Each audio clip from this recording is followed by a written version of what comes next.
Never hold on to hate, cause you was placed here to be great. Please take your place. All queens got a seat at my table, cause without y'all, then the man ain't able.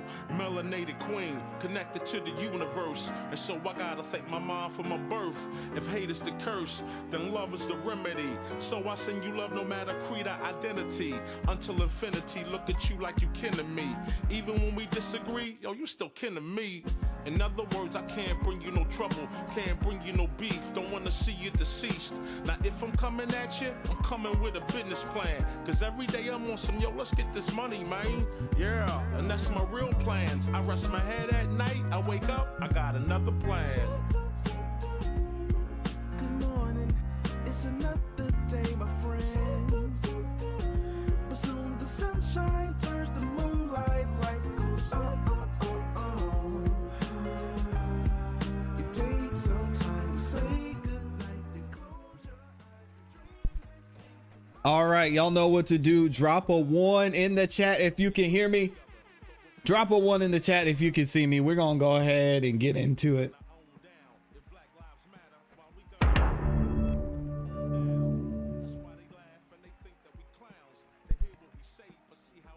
How's everybody doing this morning? Hopefully y'all are doing well. Hopefully y'all are feeling good. Had a great weekend. Oh, we got everybody up in here. I see y'all. Looks like the ones are coming in. Let's go ahead and get into it. See how we're looking. Ooh. Looking all crispy and clean on the screen. Welcome y'all. Welcome back to another YouTube live stream and another episode of the Music Morning Show. I'm your host, ClassE Beats of ClassEbeats.com. Today, we've got more YSL trial up for y'all. It's about to get crazy. We're going to see. Hopefully, Judge Whitaker can hold it together and she's not too tired of the BS. But we had some crazy things that happened over the weekend we may get into later. But make sure y'all say what's up in the chat. I got to say hey to the people, man. How was everybody's weekend, by the way? Let me know how y'all are feeling. Oh, man, we got everybody in here. Appreciate y'all being here, man. We got Beth Davis is in here. Amy is in the building, too. Randall King's up in here. McKinley. Focus is in the building. Shout out to Focus. We got Rashida, Valencia, Asika. Good to see you. Sarah's in the building as well. Young Dreads, Jasmine, Mr. Tesla, my guy. Always good to see you. Always good to see you in here, man. We got Kirsty, Sheila, Renee, Adam. We've got Anita in here. Brett, Angie. Oh my gosh. John, salute, sir. Thank you for your service. We've got Lux's in here as well. Who else? Our Hearts with Arts. I like that username. Elizabeth Wright is in here. We got Fatima is in the building. Good morning. Lavisa's up in here. BBSC, Regina, Philippia. I think I got it right that time. We've got Z Entertainment. I'm going to mess up y'all's names, so I'm just going to say Z Entertainment. All right. Get this money. I see you. We've got HPZ up in here. We've got Chavez. Odor of Mendacity. Stacy's in here. Martin, Freddie Harris. What's up, man? Tammy's in here. Christina, Deanna. My God, I can't believe I'm gonna miss somebody. Oh my God. If I miss you, just make sure you say what's up in the chat and spam it in the chat so I can say what's up. One of our amazing resident attorneys is here as well. Kel Bell in the building. We've got D. Trish is in here. Shout out to Trish. Michi's in the building. Shout out to Michi. Andrea Collins is in here. We've got Salters. Appreciate you being here, Salters, as well. Great was in the studio. Okay, Salters, that's what's up. We got Danielle in here. We've got Ron LeBron. Still trying to get you to change that last name. We've got My Me Time. One of the best usernames ever. Nasir is in the building. Tawana, Martin, Derek, Birdie Binsky. That's a dope name. Factual Lie is in here too. Shout out to Factual Lie. Jimmy's in the building. Who else is up in here? We've got Jimmy in here. Red Stanton's in the building. We've got Crystal up in here. Ray Fields. And oh my God, look how we're starting this show. Hold on a second. We are starting the show with Full Drinking, Half Thinking in here, dropping 20 memberships. Thank you. Oh my gosh. Shout out to Full Drinking, Half Thinking, and everybody who got a membership from Full Drinking and Half Thinking. Make sure you say thank you in the live chat. Huge sponsor of today's show. And I got to put you in the banner, man. Gifting 20 memberships. Sheesh. All right. So On the member side, make sure y'all stay tapped and locked in with everything that goes on the member side. You have access to members only content, and you get first access to any video that we drop here in the ClassE Beats YouTube channel. We also have some fun emojis for y'all to use in the chat, along with a ton of other benefits. So thank you again to the sponsor of today's show, Full Drinking, Half Thinking. My goodness, Full Drinking and Half Thinking. Let me put some respect on this name. Thank you for doing that. We got Blue Eyed Hillbillies in here. Antonia Santiago. I know we're almost there, y'all. I gotta shout everybody out though and show y'all some appreciation for stopping by the show. The Only Ressa is in here as well. Good to see you. We've got Angela. Okay, I always forget you spell it that way, Angela. That's a dope spelling though. I like it. Jordan's in here. Good morning, Jordan. All right, we're gonna go ahead and get into it. Before we do though, y'all saw Amy talking about it in the chat. If you could do me one favor, it is the #1 way you can support this channel and really any YouTube channel that you guys watch. If you could take 1 second and like the video, likes are free. Not only does it help the channel continue to grow, but it lets the YouTube algorithm know that you guys are enjoying the show, and it shares the video and this channel with more people. We are going like crazy. We are almost at 60,000 subscribers. I believe we'll probably hit that, I'll say, by the end of this month. So we're growing pretty quick. Thank you to everybody who's been here supporting, liking all the videos. It wouldn't be possible without y'all. All right, let's go ahead and get into it. I've been talking long enough. Thank you again to Full Drinking and Half Thinking. My gosh, man, showing major love. Will now come to order. You may be seated. Good morning, everyone. Let me update this banner real quick.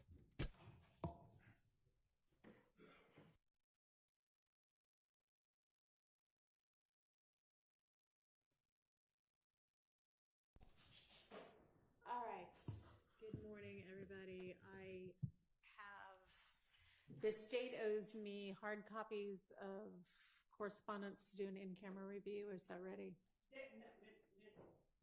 Oh, here we go. They were supposed to have their homework done.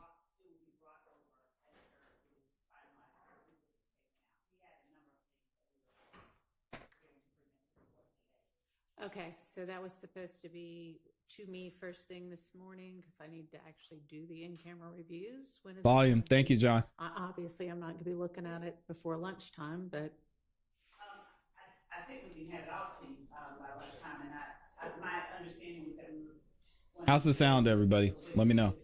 And that the things that were told to be available today would be available today. That means it was near the end of the day. I specifically said first thing this morning.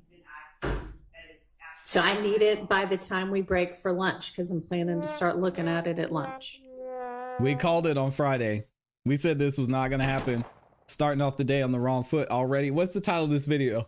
Judge Whitaker deals with more YSL drama. The state can't get it together. And it looks like we have someone new. What else are you on the gonna state have side today too? The court told me to have the four corners case law. Okay. Good morning, y'all. Good morning, TM. Semper, good morning. Justin, good morning. Is the sound good, y'all?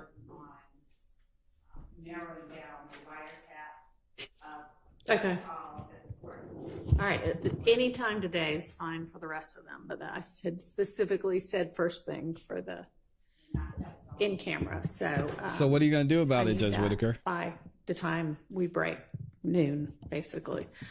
Mr. Steele, I got your, I guess, motions in limine on some of the evidence that y'all reviewed on Friday, and I don't know whether y'all try to narrow it down or not, and that's what we need to litigate still. Is that what that is?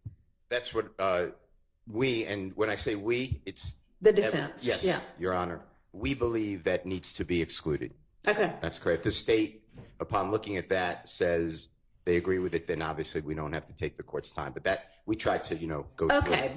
but it hasn't been Vetted. presented to the state for potential agreement. Okay, so I'll let y'all do that, and then next time we have a non-jury day, whatever is left, we'll take up. The like button is free. Good morning. All right, I had another matter that we were supposed to be starting at 8:45. I'm not sure why we didn't get started until 9.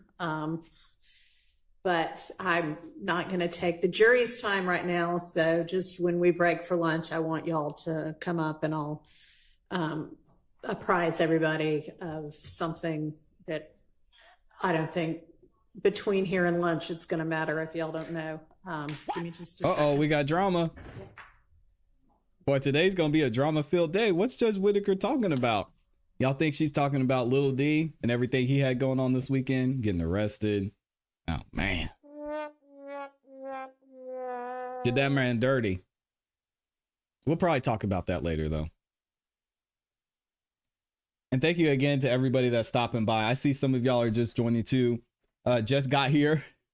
It's in the building. That's the perfect name. Martha's in here. Good morning. We've got Hachi. Is that how you say it? I'm probably saying it wrong. I apologize.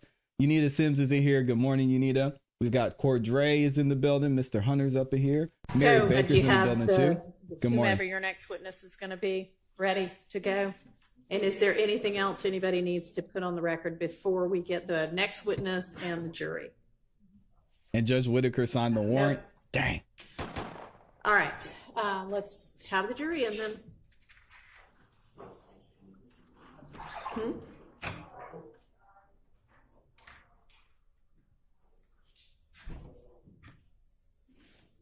Wave Lori's up in here too. What's up, man? Deanna's in the building. Good morning. I am Nikki Nicole is in here. Good to see y'all.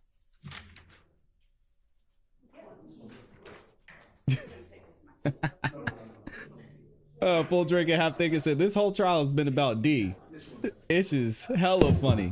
And so, y'all, when we adjourn for the day, the people who are allegedly going to fix for real the sound are coming to work on it. So let's everybody, fingers crossed. How long we been hearing that?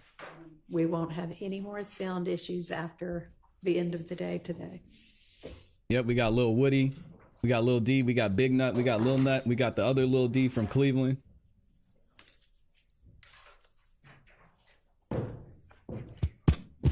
Nasty work. How are y'all feeling this morning? What's up, Holden? Good to see you, man. You know we're ready for it. Patty's up in here too. Good morning. Good morning. We're just getting started. So we got a police officer is up here first. APD is in the building. So it looks like we have a new assistant district attorney or district attorney's going to be questioning the police officer today too. So we'll get into it in a minute. And if y'all could, man, like the video. Thank you to all 1,100 of you that are in here. If y'all could take 2 seconds and hit that like button, I would appreciate it. And I'll also be reading super chats throughout the show too. Cherry Hilton has landed, is in the building. Good morning. Blessed Anita is in here. Hope you're doing well, Blessed Anita. Good to see you. Katie's back in here too. Good morning, Katie. I got to figure out who our new guy is here. He's been in here. He's been in court before, but it's way back. I can't remember his name. Antonio Santiago. Ladies and gentlemen, good to see y'all all back Buenos again. dias. I hope y'all had a pleasant Antonia weekend. Santiago. Miss Love, y'all can call your next witness, please. Good morning, Your Honor. The state now calls Officer Adrian Pitts to the stand. I can hear you, but I don't know if it's through the mic or not. You can try the other one. Yeah, we can hear him, Judge. There's the officer. As y'all can see by his demeanor and his face, officers love being in court. It's their favorite thing to do. State and spell your name, first and last name for the court. Officer Adrian Pitts, Adrian Pitts, Pitts. Good morning. Can you hear me quite all right? Yeah. All right. I am going to position this like so I can have the use of my hands. Officer, Mr. Pitts, are you employed? Yes. Where are you employed? The Atlanta Police Department. And how long have you been employed with the Atlanta Police Department? Approaching 14 years. And what is your title? Police officer. Okay. Have you received any special distinctions as a police officer during your 14 years? Tactical field operator. What do you do in that capacity? Nice. It's just SWAT, barricaded gunmen, active shooter situations, stuff like that. He's saying some Also things. known as TFO for short? Yes. And what are your duties and responsibilities as a tactical field officer with the Atlanta Police Department? Active shooters, barricade gunmen, assistant SWAT. Barricade gunmen. And if you would come just a little bit closer to the mic. The problem is the mic won't move, so we're gonna try to move that at lunch. Okay. And this is. Stop making promises you can't keep, Judge Whitaker. We know you ain't fixing no sound. You ain't fixing no mic. I'm gonna give you this mic. You got one goal and one goal only. It's to keep these guys locked up for no reason. Good morning, Jackie. All right. Can you project and see if it works? Test. There we go. All right. Are you post-certified, Officer Pitts? Yes. And have you been post-certified during the entire duration of your employment with the Atlanta Police Department? Yes. And were you post-certified on April 28th, 2015? Yes. All right. I want to turn your attention to the date of Tuesday, April 28th, 2015. Do you recall working that day? Yes. Okay. What, if anything, do you recall about working that day? About 4:06 hours that morning, I was dispatched to a person shot. All right. So now when you say Talk about the 4:06 witness we hours, heard about what this do you last mean? weekend. 4:06 in the morning. Okay. All right. You stated that you were dispatched to a person shot call. Did I understand that correctly? That's correct. Okay. Were you alone or were you accompanied by a partner? I believe initially I arrived alone, but other units did arrive shortly after I got there. And when you were dispatched to this call, how did the call come through? Person shot at 1428 Dale Avenue. Okay, that was a poor question on my part. Let me ask a different way. Was it over the radio? Was it a phone call? How did you get dispatched? I was dispatched over the radio. And when you were dispatched to that person shot call over the radio, was a location given? Yes. What was that address? 1428 Adele Avenue, Northwest. All right. And were you wearing Excellent a body cam memory. that day? No. Okay. Why not? Body cams had not been issued at that point. All right. You just mentioned the address of 1428 Adele Avenue Southwest. In what county is that address located? Fulton County. Are you familiar with that community that address is situated in? Yes. And what can you tell the jury, ladies and gentlemen of the jury, about that particular community, if you will? It's a lot of single-family homes. Older Black families own their properties for years and decades.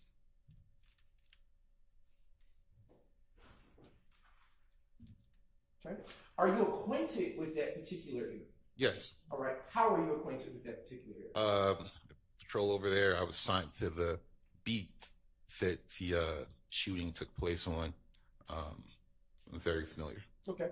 What zone is that in for Atlanta Police Department purposes? Zone 1. Okay. And what beat is that located in? Beat 104. Now, can you distinguish for the ladies and gentlemen of the jury what a zone is and then a beat? So the city is broken up into 6 zones. Every zone has 2 sectors. Each sector has 7 beats, and that's just the area of responsibility that each individual who's assigned to the beat handles. You can continue. I wasn't interrupting. That's it. Okay. All right. With respect to a beat, the particular beat that you were responding to on the day of April 28th, 2015, how long had you worked that beat? At that point, maybe about 2 or 3 years, but I've been inside that area for a very long time. Got you. The address of 1428 Adele Avenue Southwest, what, if anything, is situated there? Residents. Okay. Is it an apartment complex or a single-family home? Single-family homes. All right. And can you describe for the ladies and gentlemen of the jury what, if anything, you saw upon your arrival to that location on April 28, 2015? Upon my arrival, I saw shell casings in the street, driveway, property damage. The front of the house had been shot up. Vehicles in the driveway had been shot. I think one vehicle on the street also was damaged by gunfire.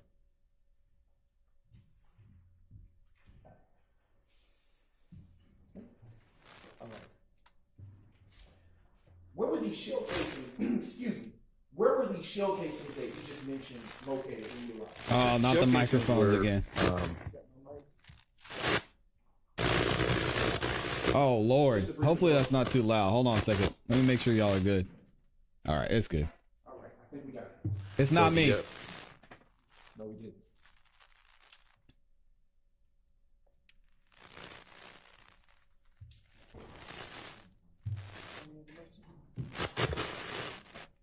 Yeah, y'all gotta remember the ClassE Beats gang sign. It's this. It's this. Judge, if that helps to eliminate that distraction from the court. I can hear. If somebody over at the far side of the room cannot hear, y'all just let me know. Okay.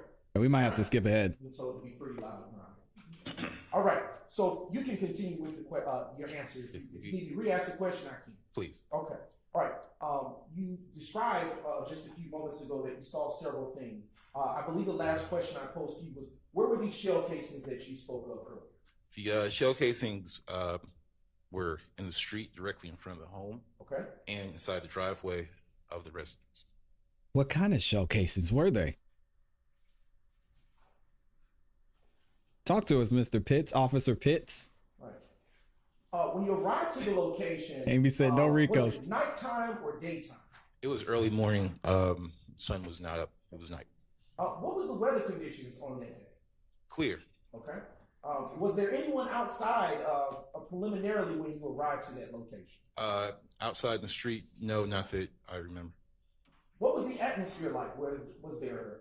Can you describe the atmosphere, if you will, for the jury? When I arrived, it was very still. You could tell that something had happened. Approached the house, if I remember correctly, the front door was open, but it's like a steel security gate was closed, and there's a gentleman standing in the steel security gate. Okay. Before I move to what you just said, I want to go back to something you said earlier. You also indicated that there were damage to vehicles that you saw preliminarily when you arrived. Do you recall saying that? Yes. How many vehicles do you recall at this time being affected by the defects? 3. Okay. Do you recall the make and models of said vehicles? Yes. Okay. Can you describe for the ladies and gentlemen of the jury what those vehicles were, make and model? It was a red Infiniti. I believe that was in the driveway. It was a blue Dodge Charger. I believe that was also in the driveway, and a blue Chrysler Pacifica parked on the street. So what did you eat for breakfast today? Was the Chrysler in the street? I believe it was on the street. Okay. You sure it wasn't on the roof? Sure about that? I'm not 100% sure. 10 years ago. Is there anything that would help you refresh your recollection at this point? I can go to my report if we have a moment. Yes, if you would just give me a brief moment. Your Honor, I am going to approach the defense with your permission, of course. You may. All right. With a copy of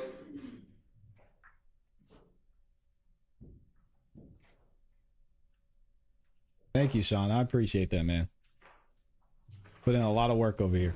What's up, Comet? Good to see you, man. Good morning. Farmer, good morning. Fatima, good morning. Take a look at this clean copy. I'm going to take this one. Appreciate it. Take a view of that. And then when you refresh your memory, you can look back up at me and we'll continue.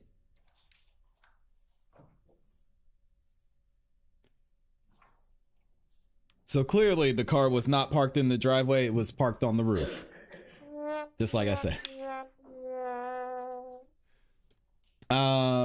What is the name of the gentleman asking the questions? I'm gonna find out his name. I can't remember. We've seen him before. I'm just not sure who it is. Good morning to MJ. Good to see you in here. Thank you for being here. Floyd, the real deal Neil is in the building. Oh my God. I'll be reading super chats shortly, but shout out to Full Drinking and Have Thinking. Sheesh. Okay. Has your memory been refreshed? Yes. All right. Can you now respond to the question that was posed? Give it to me one more time. Sure. Yeah. Where was the Dodge? Where was the blue Chrysler Pacifica? I believe the Chrysler Pacifica was in the driveway. Okay. All right. Okay. Now, can you describe for the ladies and gentlemen of the jury the tag numbers associated with said vehicles? If I could go to the report. Sure thing, yes, sir.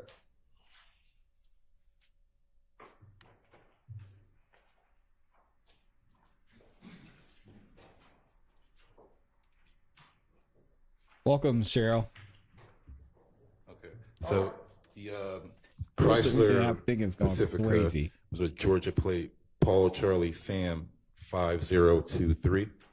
The Dodge Charger was a Georgia plate, Paul Victor Yankee 5663. Okay.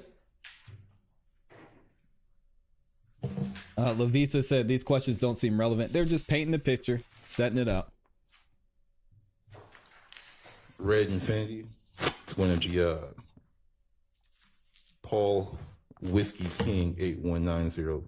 It's PWK 8190. Okay. All right. Now, I would like to ask you with respect to each of those vehicles, do you recall by any chance, for the ladies and the gentlemen of the jury, where the defects, the bullet defects to those vehicles were located around or about? Yes. The Red Infinity had defects and damage to the front hood and the front windshield. The Blue Dodge Charger had defects to the front hood, front windshield, and the Blue Chrysler Pacifica had defects to the driver side rear panel area. Let's fix this. All right. On that early morning of Tuesday, April 28, 2015, were you at all able to speak with the owners of said vehicles?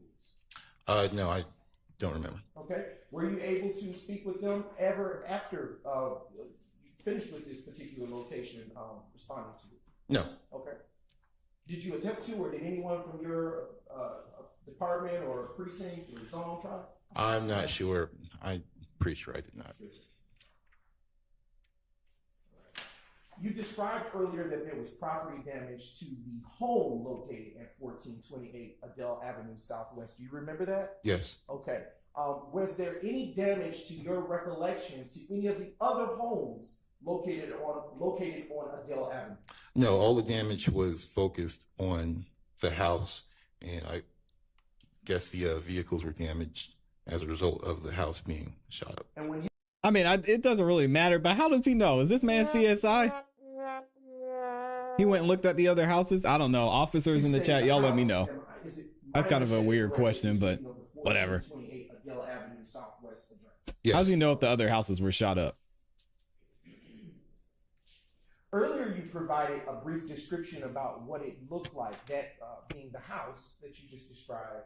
You stated that there was a gate. Do you recall that? Yes. Okay. Do you remember the color of that gate? White. Okay. And when you say a gate, are you referencing a door that appears to be as such, or a physical gate that prevents one from coming into the premises of the property? CSI, It's like and I can see metal, the dark. security gate that goes in front of the front door. It's common on a lot of houses in the area. Do you reference a gate in your report? Yes. Okay, and is that what you had in mind when you wrote that report? Yes. Okay. Shout out to Aaron over on PayPal. Thank you. PayPal, boy. Appreciate that, Aaron. Now going to show you what has been pre-marked as State's Exhibit.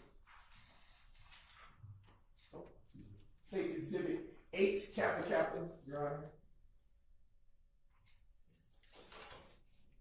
And I am showing the defense, that is, what has been pre-marked as State's 8, Captain. Yeah, he's like, that's so Raven. He could see it to the future too, so he knew what was gonna happen before it happened. So he knows who did it. Good morning, Shar. Officer Pitts is really Superman. Hey, shout out to our police officers though. Definitely got to respect them for the for all they do for us. But yeah, he capping. Stop the cap. Uh-oh. YSL Jay-Z's back in here. Well, formerly YSL Jay-Z. She's now CEB gang. Morning, Hobby. You may All right. freely approach the witness. Thank you, Your Honor. Officer Pitts, you are now holding State's Exhibit 8 Kappa Kappa. From appearance, what is it that I'm handed to you? This is Adele Avenue. Looks like it's going to be to the west of the address. Okay. And is that the general area that you responded to depicted in that particular exhibit on April the 28th, 2015? Yes. And does that exhibit fairly and accurately depict the area of 1428 Adele Avenue Southwest as you remember it on the day that you responded to the shots fired call on April 28, 2015? Yes. All right. At this time, Your Honor, the state now moves to admit State's Exhibit 8 Kappa Kappa into evidence and request permission to publish, subject to your ruling. It's admitted and you may. Thank you, Your Honor. Shout out to Your Honor, Mr. prior to Brown. He's publishing killing it. State's Exhibit 8 Kappa Kappa, the state is going to first start by publishing State's Exhibit 5 Kappa Kappa. And the screen's not working, so I'm going to direct your attention to the monitor above you. It's working. It just takes a second. Sure thing, Your Honor. Okay. Well, I don't know if the witness, can you see it on the screen in front of you? Yes. All right. Oh, okay. All right. That one's working. Okay. Officer Pitts, can you tell us, the ladies and gentlemen of the jury, if you recall this particular location that is depicted in State's Exhibit 5 Kappa Kappa? Yes, it's going to be the 1428 Dale Ave. It's going to be the house. If you're looking at the picture to the right with the white metal gate. Okay. And when you say to the right, just so that we are on the same sheet of music, are you referencing the home that has vehicles within the driveway? Yes. All right. And when you responded to that location, did it look like how it does on this particular exhibit? Yes. Okay. Yes. And I am just going to use this clicker so that it can ease transition. All right. Now turning your attention to State's Exhibit 6 Kappa Kappa, which is already been Shout out to admitted Alexis. evidence. What That's are we funny. looking at here for the ladies and gentlemen of the jury, Officer Pitts? That's going to be 1428 Adele Ave. It's going to be the house with the white vehicle in the driveway. And I would ask, This is where the lady got shot in the booty. State's Exhibit 7 Kappa Kappa. Is this, what are we looking at here? 1428 Adele Ave. House with the white vehicle in the driveway. And is it fair to say this is just a wider view of the same area that you responded to? Yes. And using this exhibit that contains this wider view, can you point to the ladies and gentlemen of the jury, or describe, better yet, the general area where you saw the shell casings when you responded at 4:06 a.m. on April 28, 2015? In the driveway right there, about where the car is going to the street. Okay. I have a pointer. It's working. Dexter Bond. All right. Okay, no wonder I couldn't find him. Thank you. The attorney is Dexter Bond. Let me see if I can find When him. you say driveway, right? So Shout out to the chat. Yeah, right about there where your pointer is. And That when is you say not. to the Is street, it Dexter Bond? As it relates to the shell casings, are you talking about where the pointer is moving across? Yeah, about there. Okay.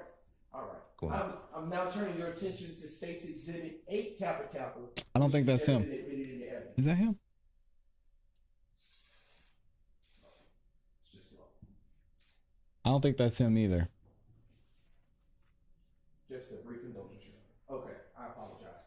All right, Officer Pitts, as it relates to State's Exhibit 8 Kappa Kappa, which is now being published on the screen before you, can you tell the ladies and gentlemen of the jury which direction this angle of this particular photo is facing or directed towards? This is Adele Avenue to the west of 1428 And when you say, of course, there we go. Okay. That direction headed that way where the cursor is moving is considered west in this view? That's correct. All right. And did you happen to see any shell casings in this particular viewpoint when you arrived? I don't believe so. No. Did you see anything of value during your particular investigation in that particular area of Adele Avenue? Let me figure out who this is.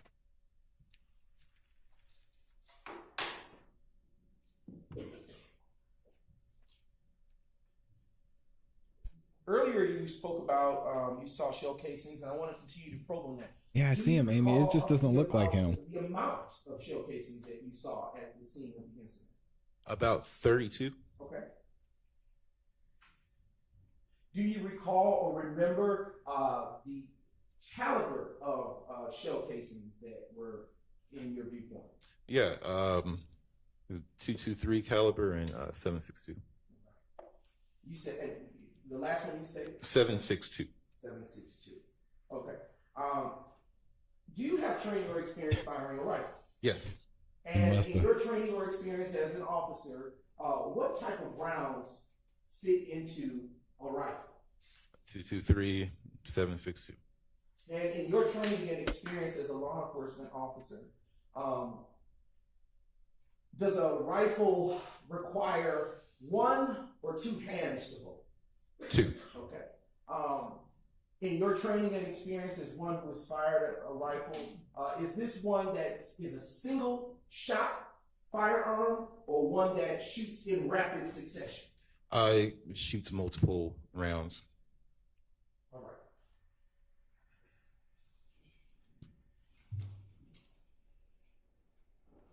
Just a brief indulgence, Your Honor.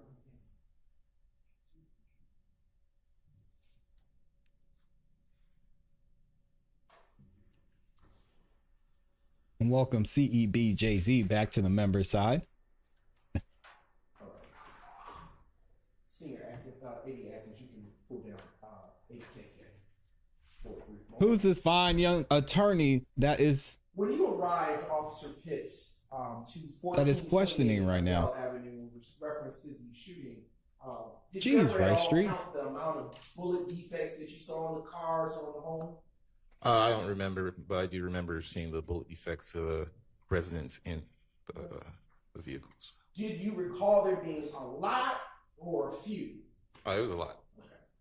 Were all of the defects that you saw when you responded, did they appear to be fresh? Yes. All right. And in your training and experience as a law enforcement officer, how do you distinguish what is fresh versus which is old in terms of bullet defects? You're going to have, when you have fresh damage from bullet holes, you'll have smaller microparticles from the material still scattered about on the surface of whatever you're looking at. And these microparticles that you're describing, are they microparticles from the object or material that has been defected by the bullet, or it's microparticles from the bullet itself? It's going to be from wherever the object was that was struck. And is it fair to say that these microparticles that you're describing, that they're small, are they? Yes. But based on your training and experience, it's fair to say that you know what to look for. Yes. Is it also fair to say that you've seen multiple such types of... I can rephrase, John. All right. Have you seen multiple defects to property before? Yes. All right. And is that what informs Thank you, Rice your Street. ability to... Is it fair to say that is what informs your ability to look for such microparticles in other crime scenes? Yes.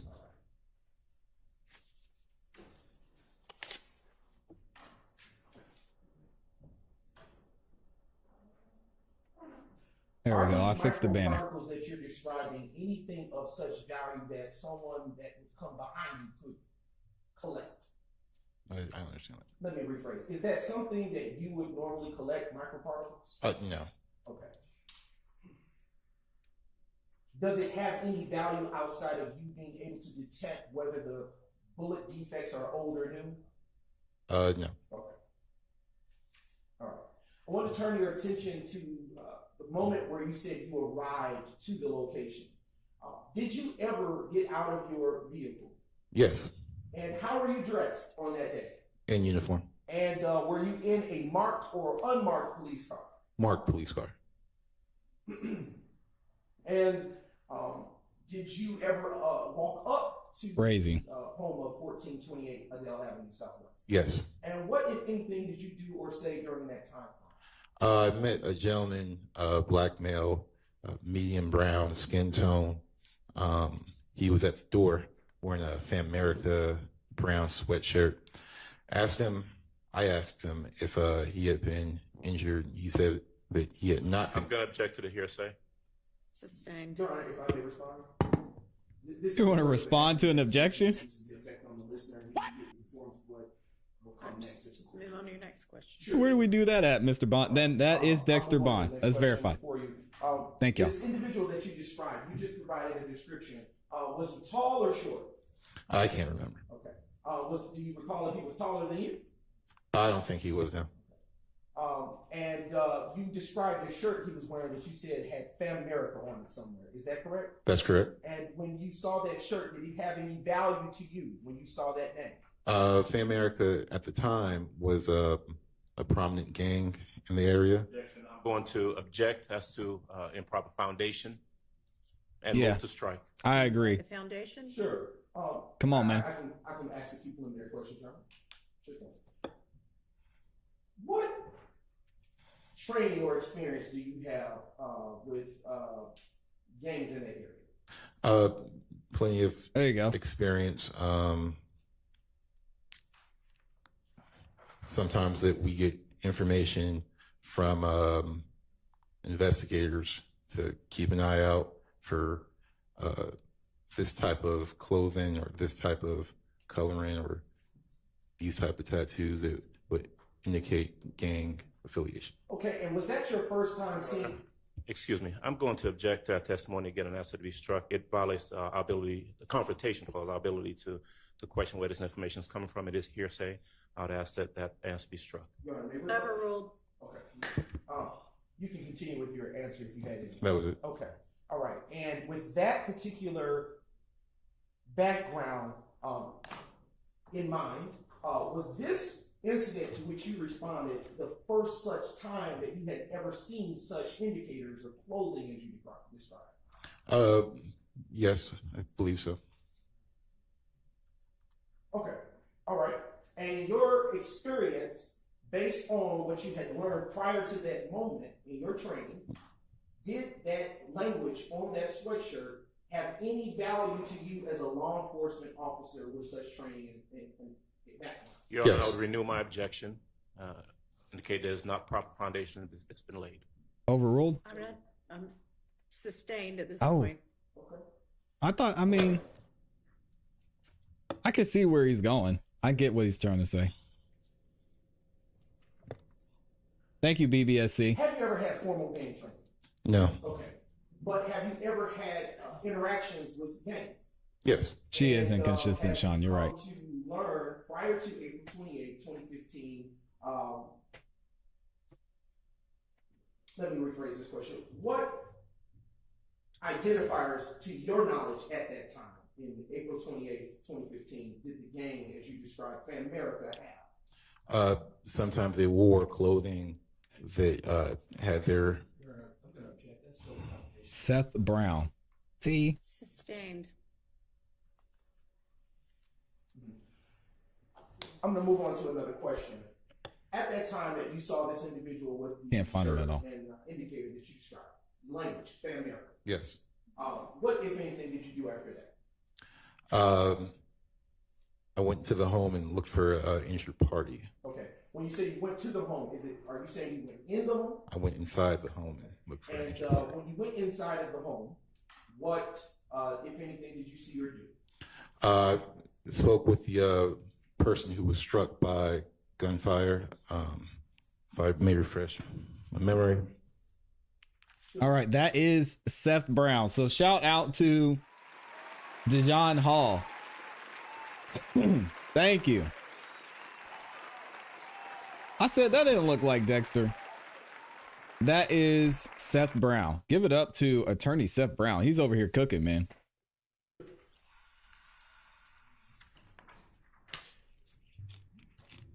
The victim, Denise Renee Bell.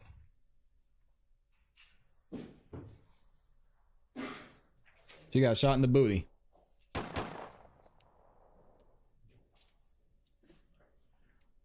want to ask you a little bit before we transition to what you did in the home. I do remember what you said last. Yes. Orienting you back to what you said when you met the individual, the male, at the front door. Can you describe around or about his age? He looked to be in his mid to upper 20s. Okay. What was his demeanor? He was calm. And when you entered the home, did you actually, in fact, see an injured party? Yes. And whereabout in the home do you recall her being? She was in a rear room of the residence. Did you ever get a name for her? Yes. Her name was Denise Renee Bell. Mm-hmm. Did she seem drunk or high when you entered the residence? Were you ever given a name for the male that met you at the front gated door that you described earlier? No. Did you ever ask? No. All right. Did he remain the entire time that you were completing the course of your investigation? No. Okay. Where do you recall where he may have gone? No. He's gone. Do you recall at what point he left the property? While I was speaking with the victim, he left. When I asked where he went, nobody knew. I'm going to object to the hearsay. The answer is nobody knew anyway. So. Sustained. Your Honor, may I this one? Leave on. They are. Yep, they're going for a Lil Woody 2.0. McKinley. Do you recall what relationship, if any, this unknown black male in this Fan America shirt had with the victim in the home? Your Honor, to the extent it calls for hearsay, I would object. I'm sorry, but I couldn't hear what you said. To the extent that that response calls for a hearsay, I would object. I'm sorry, re-ask your question. I was focused on what you said and I've lost what the question Y'all was. see Judge Whitaker got her hair did? I told y'all she wanted to leave Friday so she could get her hair done. If any, the unknown black male in the Fan America shirt had with the victim? Okay, sustained to the hearsay objection.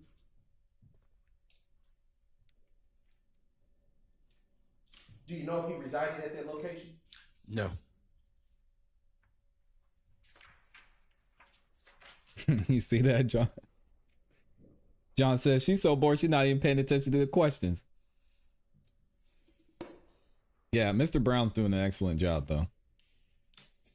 How familiar are you with Club Crucial? Fairly familiar. All right. And how are you familiar with Club Crucial? Club Crucial is a nightclub that is in the zone. It's on Bankhead, down at Lee Hollywood Parkway. Don't go there. What zone are you referencing? Zone 1. Don't do it. And being that it was in the zone, is it fair to say that you would pass by there? Yes. Okay. And how often would you be in that area, Crucial. specifically where Club Crucial is located? Typically, we would patrol and post up outside the club, opposite side of the street, when it's in operation. Okay. Why would you post up across the street from Club Crucial? Sometimes it does attract a rowdy crowd. And how often would you post up? Every night was open. Okay. And how often, to your knowledge, would it be open? Mondays, Fridays, Saturdays, and maybe Sundays. And to your knowledge, was Tuesday, April 28, 2015, the early morning hours from when that club would have been letting out? Yes. And were you doing directed patrol over there prior to responding to 1428 Adele Avenue Southwest? I can't remember, but I'm sure that I was. Okay. And would you do it alone? No. And around or about how many law enforcement officers would be a part of that directed patrol team, if you will? Maybe about 2 or 3 units. When you say units, are you talking about vehicles or persons? Vehicles and persons. So 2 or 3 officers.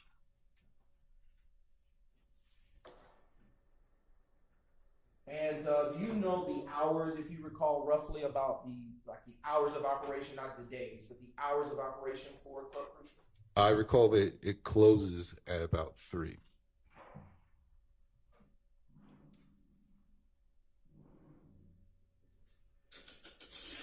Rice Street said they got books in there. About how long after Club Crucial, excuse me, let me rephrase it, I got tongue tied. Based on your dispatch call, about how long after Club Crucial formally closed did this gunshots fired call come in? A little more than an hour. Boy, that was a rough question. Jeez.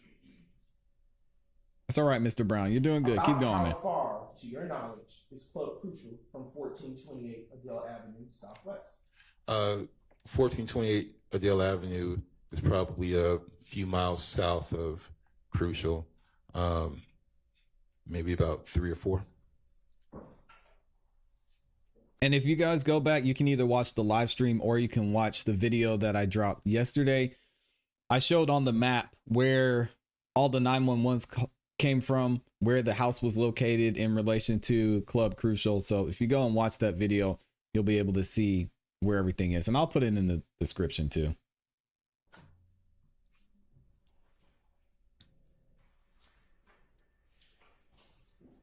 Okay. Let me find. I'll put the video in there. Officer Clinton Hayes? Yes. All right. And are you familiar with him having patrolled in that particular zone? Yes. And do you know if he would have been patrolling in that zone around or about the time you were assigned to it? If we were both working that night, then he probably was, yes. And would he have also been one who is... I'll rephrase that question. Actually, we'll discard that question. Do you know if he was doing directed patrol on that particular day? I can't remember. Okay. To your knowledge, what was the busiest night for Club Crucial? Objection, relevance. It's very relevant, huh? Overruled. Mondays and I believe Saturdays. I am now showing you what has been previously admitted as States Exhibits 2 Tango through 6 Tango, and they will be published on the screen.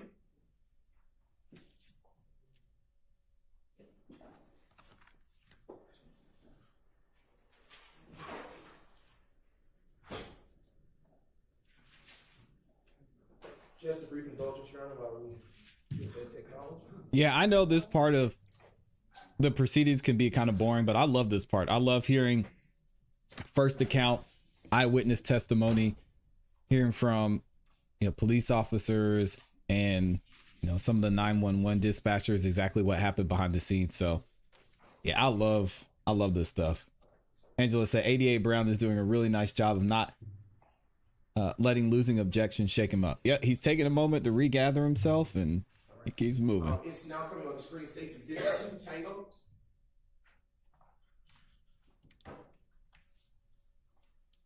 Oh, okay, Amy, I missed it. Yeah, Right. I missed it. Dang. Yes. Let me do this. And these, Your Honor, for the court's notification, they were admitted through Officer Clinton Hayes' time. Yes, Your Honor. The title of the Showing video now is admitted, the title of the video in the description is Judge Whitaker finds out exactly what happened at Club Crucial. So I've got the link in the description. If y'all don't see it, you can refresh the video. previously a States Exhibit 2 Tango, and you're now seeing it on the screen. Yeah, What thankfully. are we looking at here? That's the front face of Crucial. And is this how you remember it to have looked in April of 2015? Yes. Okay. And is Club Crucial still open and functioning by any It is, yes. Yes, it is, but I don't work at night anymore. And does it still look like this, or has it changed to your knowledge? The red stripe is no longer there, and they have a security gate in front of both driveways. Right, and I am now transitioning your attention to State's Exhibit 3 Tango. All right. What are we looking at here at State's 3 Tango? That's crucial. All right. Do you see the red stripe that you saw in the last exhibit? No. All right. Do you see the security gates that you just talked about? Yes. And were those security gates there in 2015? No. You know around or about when those gates were placed there? No, maybe last year or so.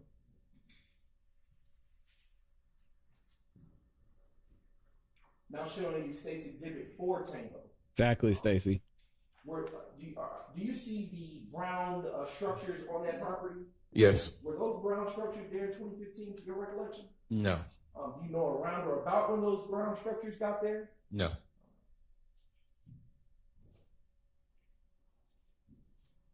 And is it, what are we looking at here? That's crucial from the parking lot. Do you see any tire tread or marks on the ground on this exhibit? Or? Yes. All right.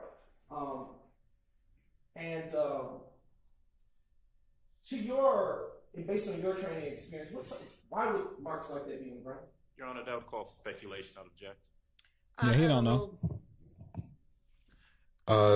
Tire tread would be on the pavement because maybe somebody was driving and doing donuts. Okay. Is that what that looks like to you? A donut? Yes. Is that some of the rowdy things that you described that would happen over there? Yes. I'm showing you the final State's Exhibit that will be published from this category of State's Exhibit 6 Tango. What are we looking at? What is the ladies and gentlemen of the jury? What are the ladies and gentlemen of the jury looking at here in State's Exhibit 6 Tango?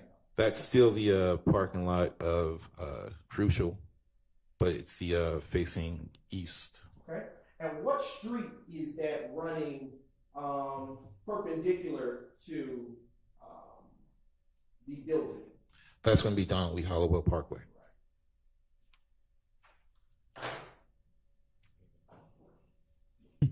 Sir, from this picture, is the ground cracked Earlier as well? You stated that Objection. Club Crucial was about 2 miles or so from 1428 Adele. About how much time in terms of minutes would it take for you to get from Adele to Donnelly Hollowell Parkway, where Club Crucial is situated? Maybe about 4 or 5 minutes. And when you say 4 or 5 minutes, are you talking about in driving?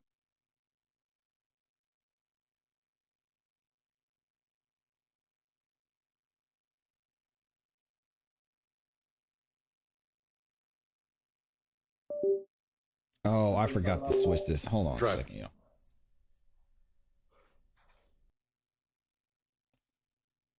I know what I did wrong.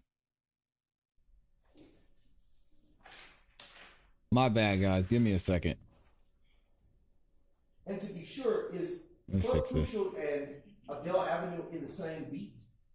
No. Okay. Do you know what beat Club Crucial sits in? Crucial. Overruled. Crucial is one of the 109 speed.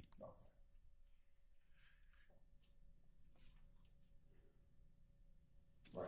I want to turn your attention back to when the moment when you entered inside of the residence situated at 1428 Adele Avenue. Earlier you stated that you saw the gunshot victim.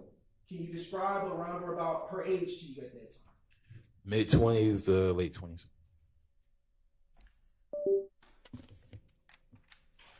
Can you describe her demeanor? She was excited. She was upset. How was she positioned, if you will, inside of the home? I can't really remember, but I believe she was, when I spoke with her, she was lying prone on her stomach. Did you happen to get a date of birth for the victim when you were investigating this particular incident? Yes. All right. Would you have included that? Would you have included that in your report? Yes. And are you sure at the time that you made contact with her that she was in her mid to late 20s? There we go.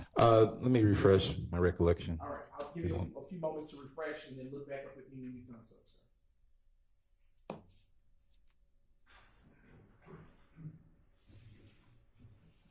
right, we should begin now. Sorry about that, y'all. Good morning, Lily. Good morning, Charlie. Good to see you. Thanks for being here, Lily. Appreciate you.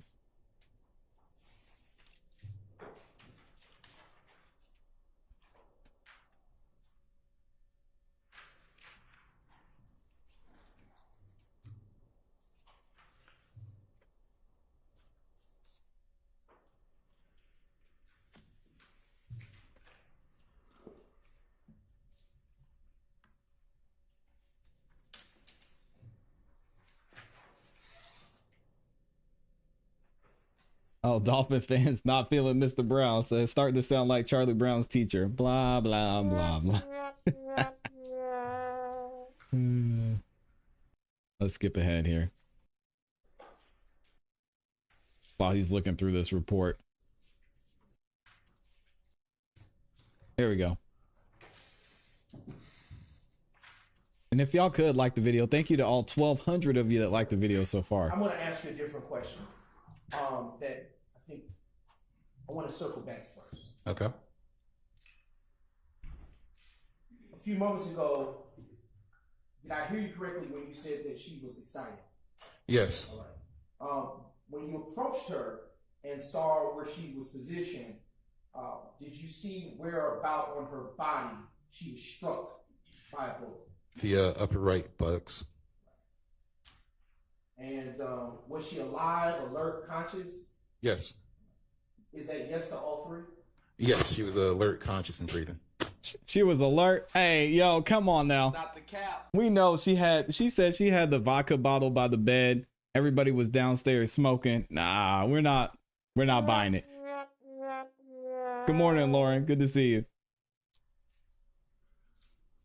I'm not buying it at all. Was she in need of emergency medical services? Yes. And were emergency medical services called at that time? Yes. And, she was smoking and drinking. Do you recall who called? I requested Grady EMS to come out and transport female. Did you speak with Ms. Bell ever after that day? No.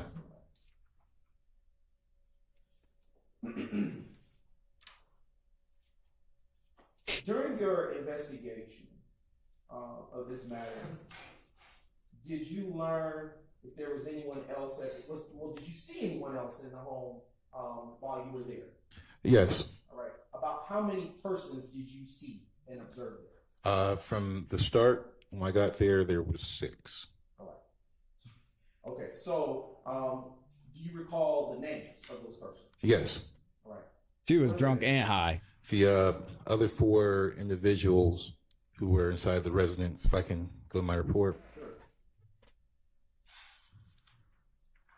Taiwan Marquise Marsh, Cecilia Davis, Diamond Mills. Diamond was the one that called, I believe. Zeranisha Coakley. That called 911. How old did these persons appear to you? They all appeared to be in their 20s. Late or early 20s? Probably about mid-20s.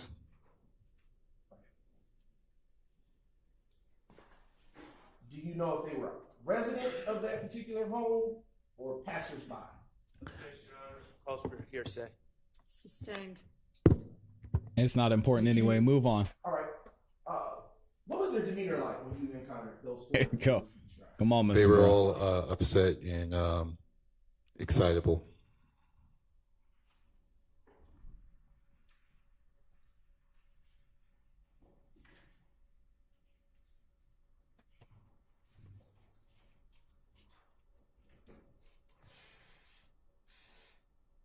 How were they dressed?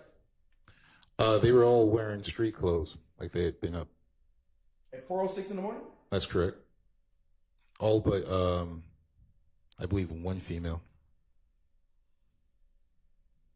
Papa Brown saying they were up past bedtime in their street clothes. I thought it was strange too, though. They probably came from the club. At the time that you made contact with these 4 individuals, was the male in the Famerica sweatshirt still present, or gone from the premises? Objection, Your Honor, asked and answered. Sustained.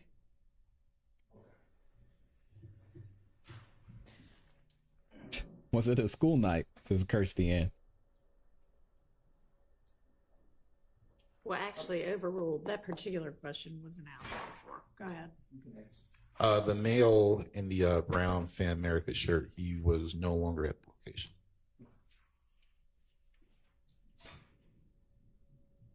Is that so? Earlier you described that there were 4 persons inside there at that time, inside the home. That is at that time. At that time, when I initially arrived, we had the male in the brown Fan America shirt, the 4 people that I named just a moment ago, and the victim. Okay. Was there ever a time that you spoke with anyone else? Yes. What were their names? If I go to the report. Sure.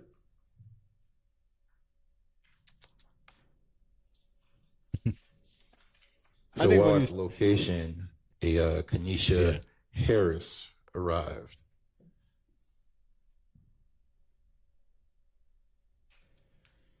How was she dressed? She was dressed in street clothes. Did she come into the house? Yes. What was her demeanor? She was upset as well. About how old did she appear to you? About in her 20s. Okay. Did she come alone? I'm not sure.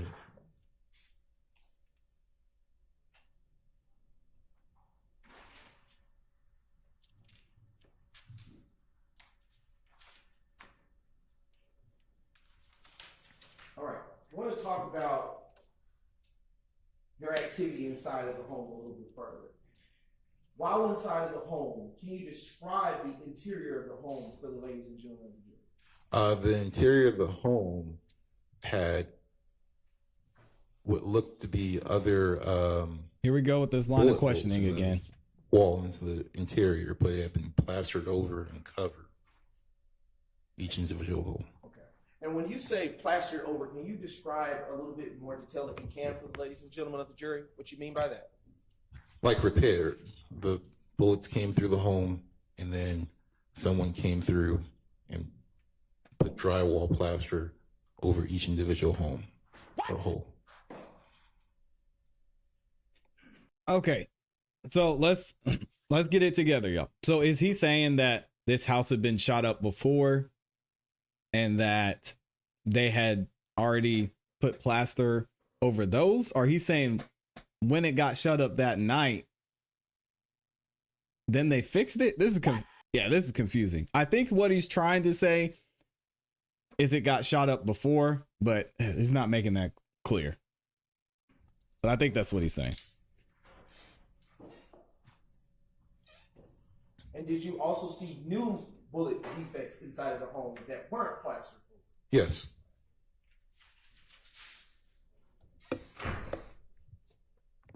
Yeah, so he's saying there have been shots fired at that house before. Okay. Yeah, I don't know how he knows Wright Street. That's what I'm saying. Do you have personal knowledge of when that those older bullet defects? Objection. When they got there? Yes. Well, I did premise. Oh no. Okay. Yeah. What? Why would he ask the objection? Hearsay. What? How? How would he even know? How would he be able to verify that they're gunshots that were covered up in the first place? What? The defense must be sleeping over there. Either that or I'm just wrong, but this line of questioning is weird. You exited the home at 1428 Adele Avenue Southwest. Yes. All right. And what, if anything, occurred at that point? I spoke to a resident who lived in the neighborhood. What was that resident's name? If I can go to the report. Anthony Travis. And about how old did he look to you? About in his 20s, maybe upper 20s.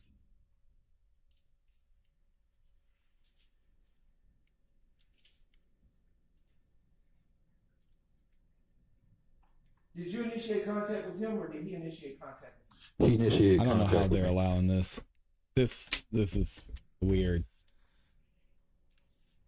All right. Now it was Lil what, Mike. If anything, did he Lil Mike and Quez lived over there. He initiated contact. Objection, Your Honor, calls for hearsay. May I respond, Your Honor? You may. It is, in fact, the present sense impression, and it is also going to be an effect on the listener himself. Your Honor, it's neither of those two things. Hang on. Let me hear what he's saying. What he is going to testify, what I am saying, we expect the testimony to be, is going to be tantamount to a present sense impression. If I may approach to further clarify, I don't want to put that on the record. Do you want to come out to the bench? Yeah, because I don't know what Mr. Brown's saying. Let's go ahead and skip ahead. Are y'all with me on that, though? Where are resident attorneys in here? And shout out to Lisa Beasley, late to class. Appreciate you being here, Lisa. Right now, we're questioning the officer that responded to the shooting after everything went down at Club Crucial. So there was a lady that got shot in the booty, and this is the officer that responded to that. And they're trying to say it was somehow connected to YSL. When we're gonna get there, God only knows. But thankfully, we're on the delay, so we can skip some of this BS and see what Judge Whitaker says. I have a feeling this will be overruled, though. Yeah, free little Mike and Quez, man. I'm gonna get the t-shirts for y'all.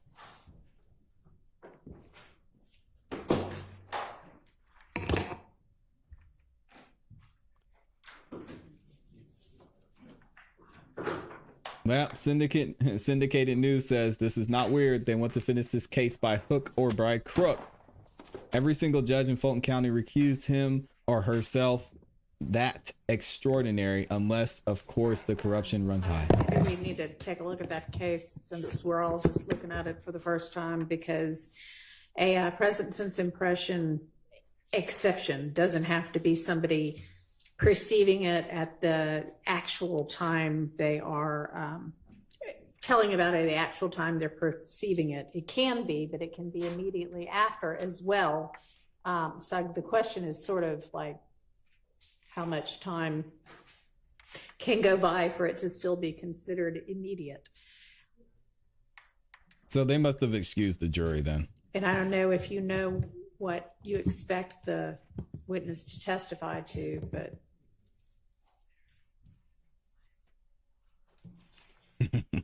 shout out to Rice Street. Did the bullet they took out her butt have YSL on it? Oh my gosh. Lucky for her, it just grazed her, so. Yeah, good to see you too, the world's end. Thank you. For the insight related to that case, if you will, Ron. did you say 370 Georgia 757? That's correct, Your Honor. And how, was there a pinpoint site? I'm in Division 5. I want to ask Kel Bell this. Hey, Kel Bell, since you're back, quick question. If an attorney asks a police officer what he observed in the house when he walked in, and the police officer says, "Oh, I observed the walls and it looks like there were bullet holes in the walls that had been plastered over," and then the attorney asks the officer, how long do you think the bullet holes are, in your opinion, how long do you think the bullet holes have been there? Would you object to that as cause for hearsay? Because my question is, how in the world does the officer know how long the bullet holes have been, even in his opinion? Like he doesn't know. Comic says, yes, I would. I want to know what the attorney thinks. And shout out to Michelle. Thank you for the super chat. I'll be reading super chats shortly. Good morning, buddy. Good to see you. Do you have any idea what do you expect the witness's answer to be when you ask him the time that elapsed? Pause for speculation, Jim says.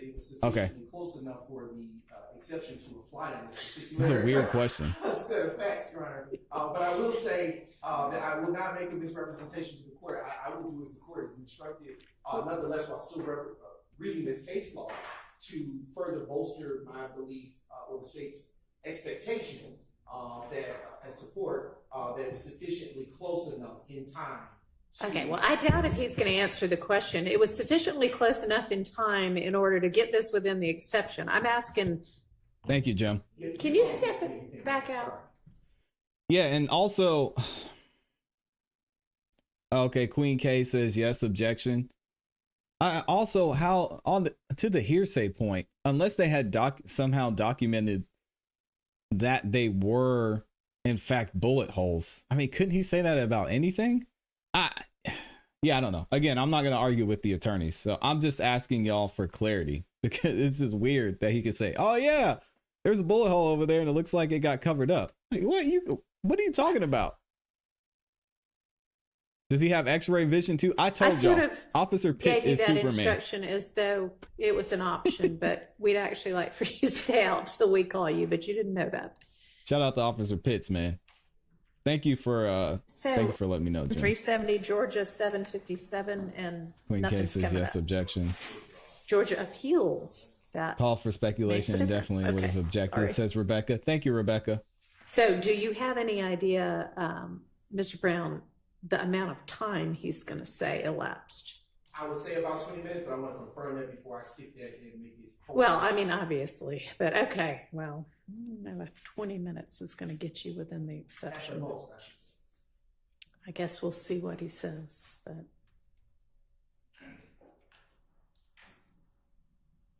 Yeah, I don't know. Thank you to everyone who's liked the video so far too. Appreciate y'all. Hilton's probably on another vacation with Fannie Willis. Fannie Willis is on the run right now.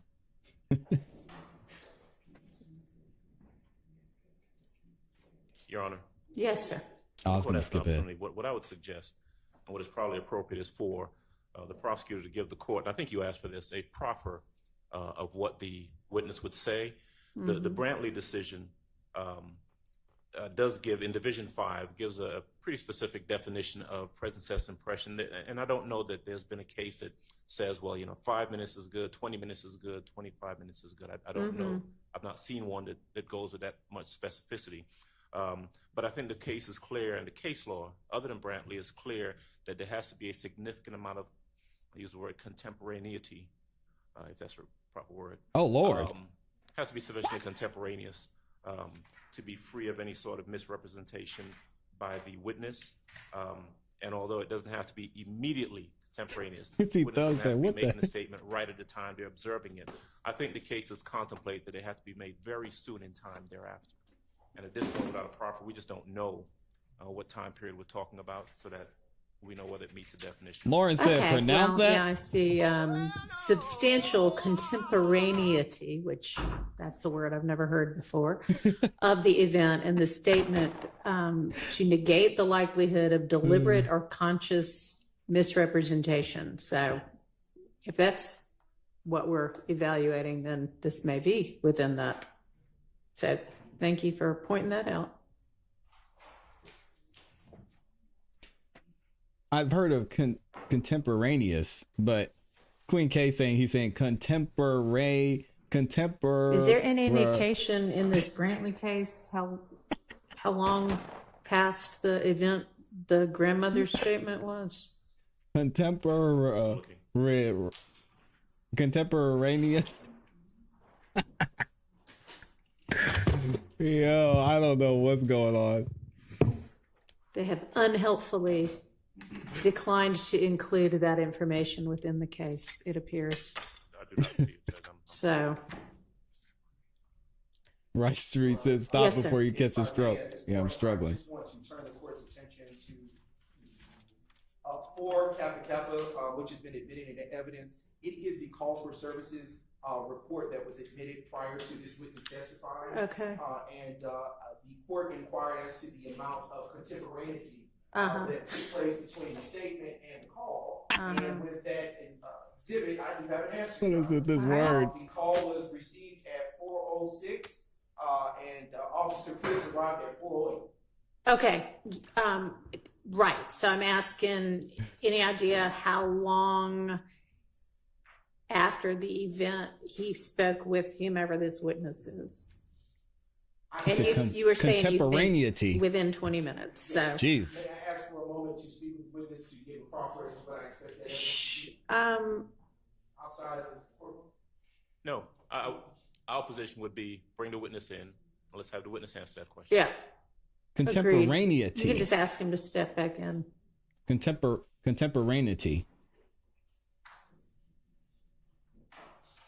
Contemporaneity. We're going to be doing this all day. Lord have mercy. Yeah, y'all need to let this go. State, just let's pick a different word.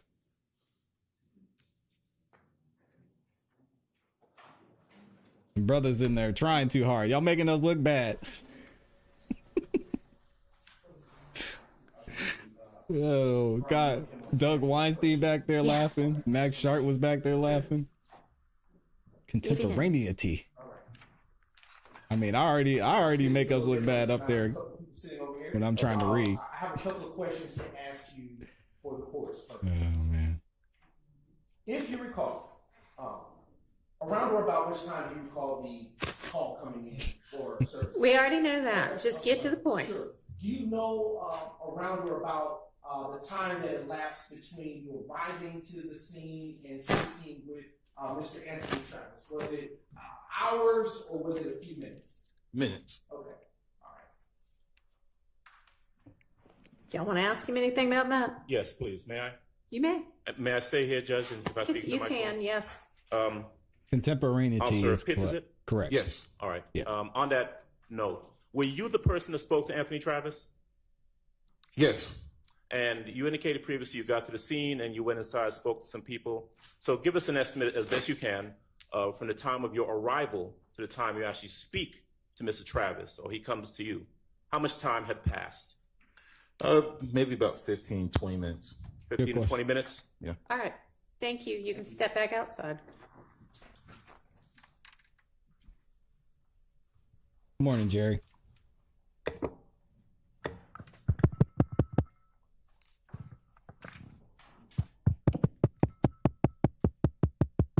Who is doing that? Oh, it's the IT guy. Come on, man. My ruling would be that's close enough in time to negate the likelihood of deliberate or conscious misrepresentation. So I'm going to permit that as a present sense impression exception to hearsay. Does anybody need to use the restroom before we have the jury back? All right, let's all take as quick of a break as we can because we've already been out about 15 minutes. Good morning, Mimi. Thank you.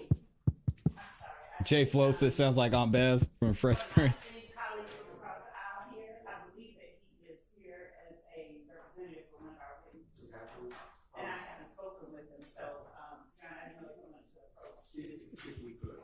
All right, what's your name? Okay, I'm sorry, I hadn't seen you in a while. You looked familiar to me, but Everybody thinks I'm dead. okay. Good morning, Kathleen.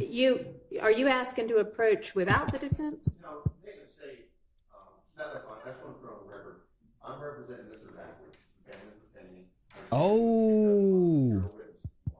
I would ask the court to release him. He's got sickle cell bad.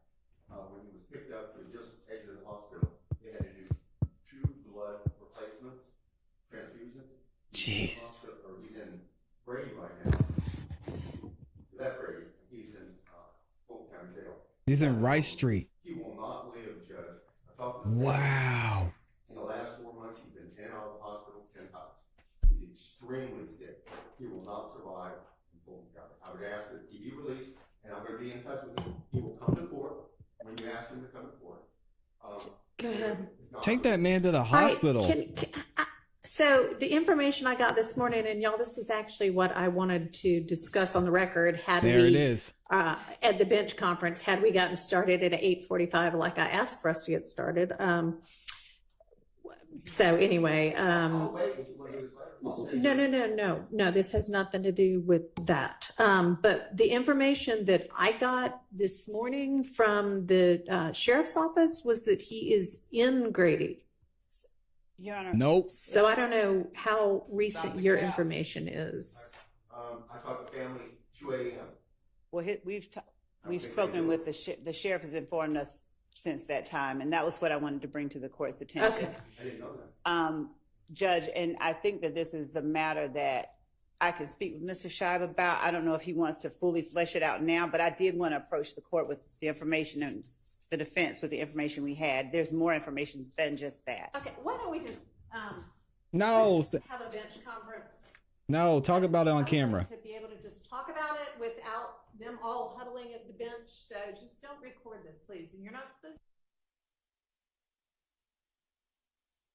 Oh man, media's getting in trouble. Dang. Yeah, y'all say a prayer for Mr. Zachary. That's tough. So apparently he was in the hospital getting treatment. They arrested him when he came out of the hospital. He's got sickle cell. They sent him over to Rice Street. That has been verified. And now his attorney said that he's still in Rice Street. He's not going to survive because he needs his treatment. He's already had to have 2 transfusions.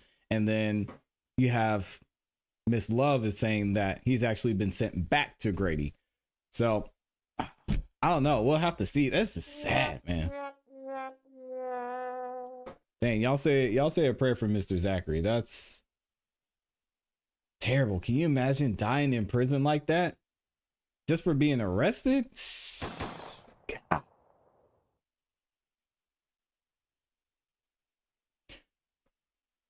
Oh, man.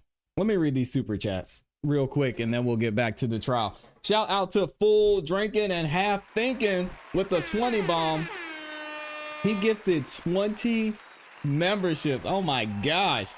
If y'all got a membership from Full Drinking and Half Thinking, make sure you say thank you in the chat. He is also the sponsor of today's show. Dropped a 75 bomb over there. He said pure love and respect. Amazing work, brother. Stay the course. Hey, no days off over here. Full Drinking and Half Thinking. Thank you for the support. It means a lot to me. I appreciate it. And you help keep the lights on here at the Music Morning Show. So thank you, thank you, thank you. We've got Cheryl. She just became a new member. Shout out to Cheryl. And then Full Drinking and Half Thinking again. Gifted 5 memberships. Oh, by the time this stream's over, everybody's gonna have a membership. Thank you, Full Drinking and Half Thinking. CEB Jay-Z is in the building. Says, welcome to Gold. She just became a Gold member. Appreciate you, Jay-Z. And then we've got BBSC says, the prosecutor must have gotten to my office this morning. I make it strong. Hell, he's talking about the coffee. Prosecutor must have gotten to my coffee this morning. I make it strong, G, enough so it will walk over and jump in my cup. God dang. Shout out to BBSC. We also had Rashida in here. No question or comment, just showing some love. I appreciate you, Rashida, with the 2 bomb. And then we've got Michelle Corley says, going fishing by TA. Oh, yeah. That single is dropping this Friday. Y'all go check it out. Rice Street Records is what they call it. And then I had a couple of y'all also. We had someone over on the Cash App. Let me see. We have Jerry. Excuse me. Oh, Jerry, the new timer in the building over on the Cash App. Thank you, Jerry. Dropped the 5 bomb, just showing some love. And then Rice Street is going crazy. Rice Street gifted 20 memberships and then gifted another 30. My God. Y'all are going crazy. Shout out to Rice Street. Let me update the banner. I got to put y'all up here in the banner and show y'all some appreciation. Thank you so much to everybody who gifts the membership. Again, if you got a membership, make sure you say thank you. Also, you get immediate access to any videos we drop here on the ClassE Beats YouTube channel. You've also have access to members only live streams and some members only content. And of course, you get some amazing community emojis you get to use in the chat.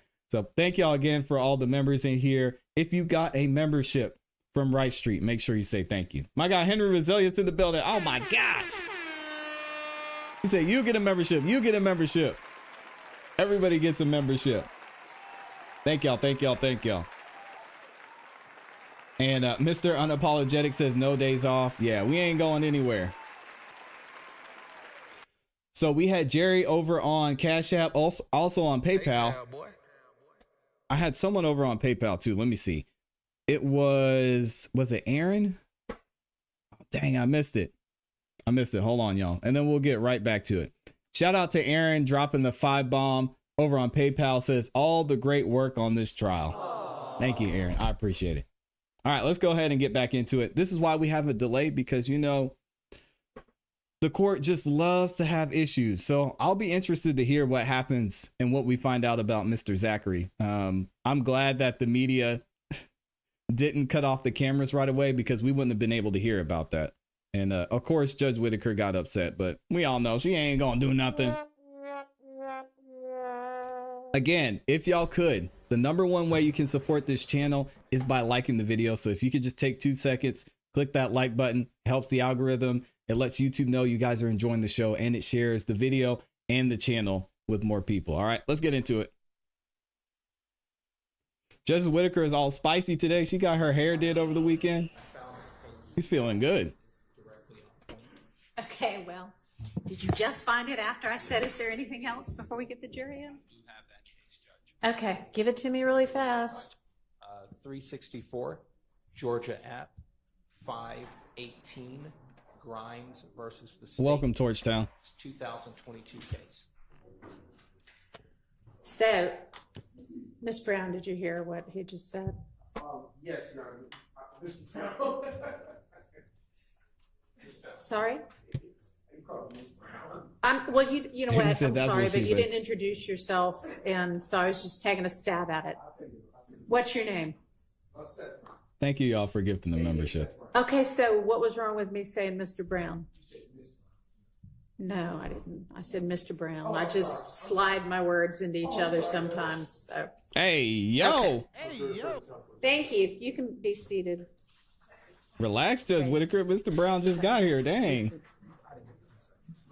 Take him out to dinner first. Well, I'll try to look at it on the fly here, and What was that pin site, since we can look at She said she's trying to do what? I don't know. Is there a pin site? What's up, Gabby? Oh, she said Sorry, slide my y'all. words. I thought Okay. we were ready, but of course, after I say bring the jury, we have some more. Oh wait, here's some more. Delay gang. That's why we are Thank delay you. gang, y'all. Come on, Judge Whitaker. Or Judge Whit Glaniker, as Amy so accurately put it. Oh, man. All right, let me make sure. Oh, I know why. Here we go.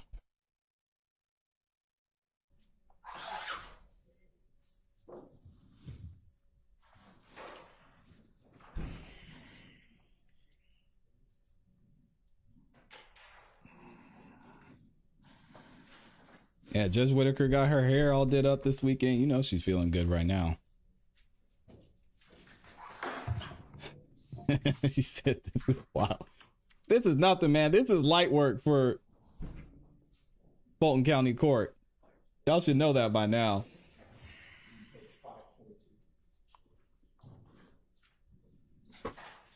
Oh, my camera's blurry?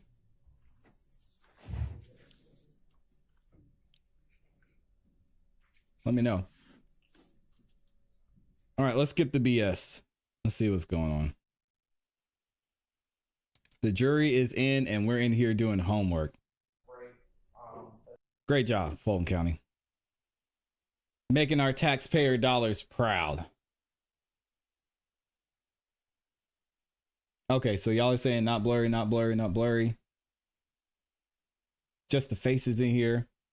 Judge probably found out she's being ripped across most social media platforms. I've been giving her grace, but I think I'm probably the only one. I've been saying y'all give Judge Whitaker some grace. She's just trying to do her job. I know it seems like she's coaching the prosecution, but that's because they're trash.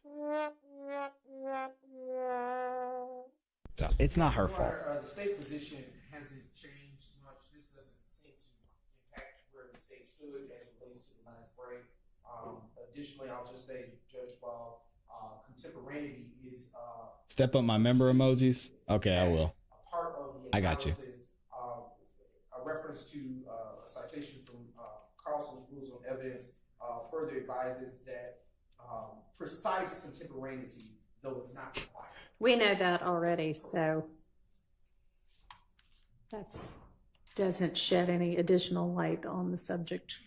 He says, sit your All right, why don't you just down. ask leading questions and focusing on what matters with regard to this exception, and I'll see how it comes out.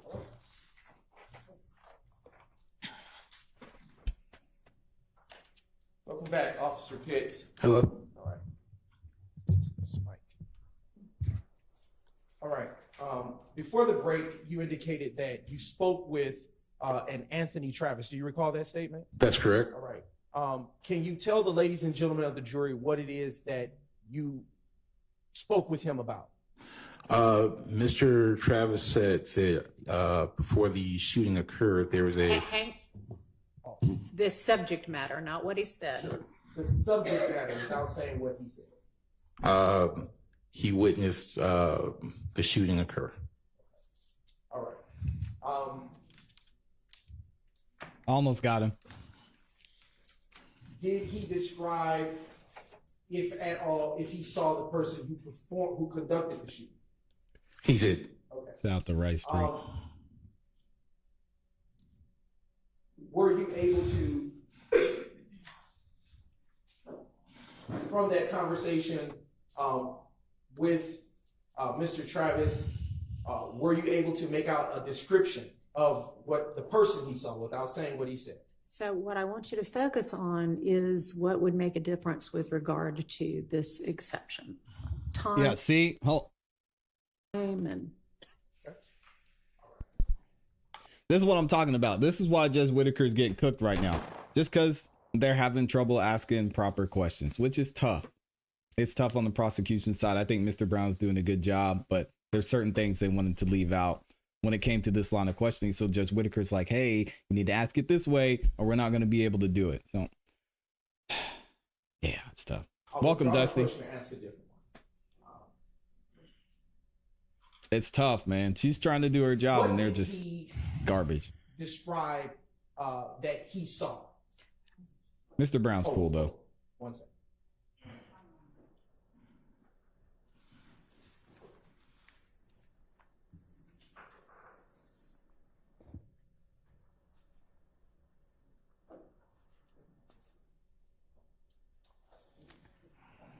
How long after you arrived to the scene of the incident did you interact with, how long after you arrived to the scene of the shooting did you interact with Mr. Travis? How long after? About 15, 20 minutes. And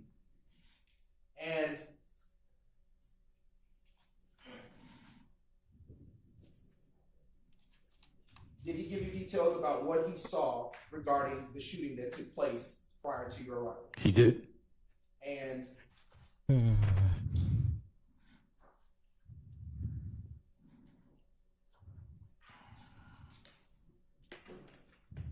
oh man, Mr. Brown ran out of gas. Was Mr. Travis able to describe what the shooter did? He was, yes. Okay. All right.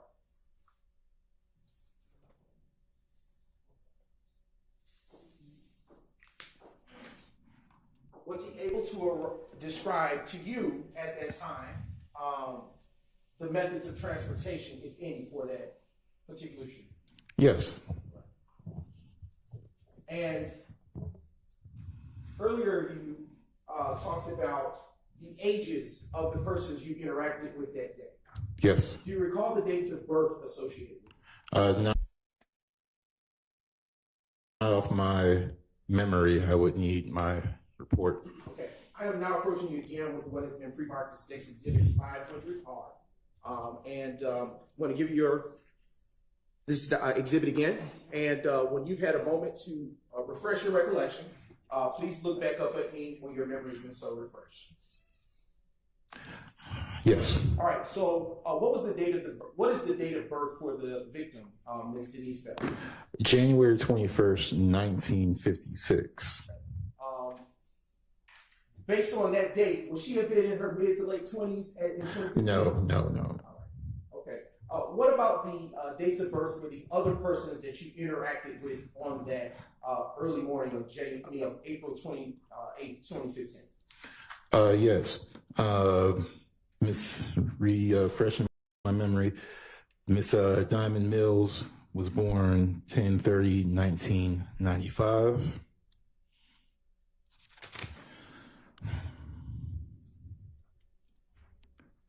Mr. Travis, or Anthony Travis, 2/27/1959. Cecilia Davis, 11/9. Cecilia Davis, 11/13/1962. Diamond Mills, 10/30/1995. Zuranisha Coakley, 7/15/1994. And Taiwan Marsh, 3/14/1997. Have just a few more questions for you, Officer Pitts. The shell casings that you talked about, you saw earlier, did you ever collect those for evidentiary purposes? The crime scene tech collected the casings. So why are you talking about recall who forensics that then? crime scene tech Sorry, was I'm that- talking over this. I got to do better. It'd get on my nerves. Did you ever collect those for evidentiary purposes? The crime scene tech collected the casings. And do you recall who that crime scene tech was that came to that scene? I believe it was Turner. His name was Turner. And do you know who called him out to that scene? That would have been me, if I'm remembering correctly. And without saying anything that he said, do you normally have any kind of interaction with him prior to him getting started with what he does? No.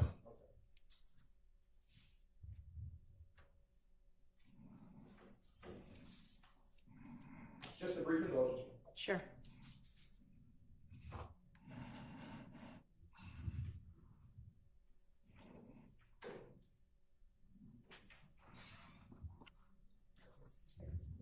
And around what time did you leave the scene? I can't remember. Okay. And do you recall who all was still there when you left? No, I don't remember. And did that conclude your involvement with this case? Yes. Your Honor, at this time, state passes. All right. Are there defense questions for this witness? No questions on behalf of Mr. Williams. None. All right, coming up.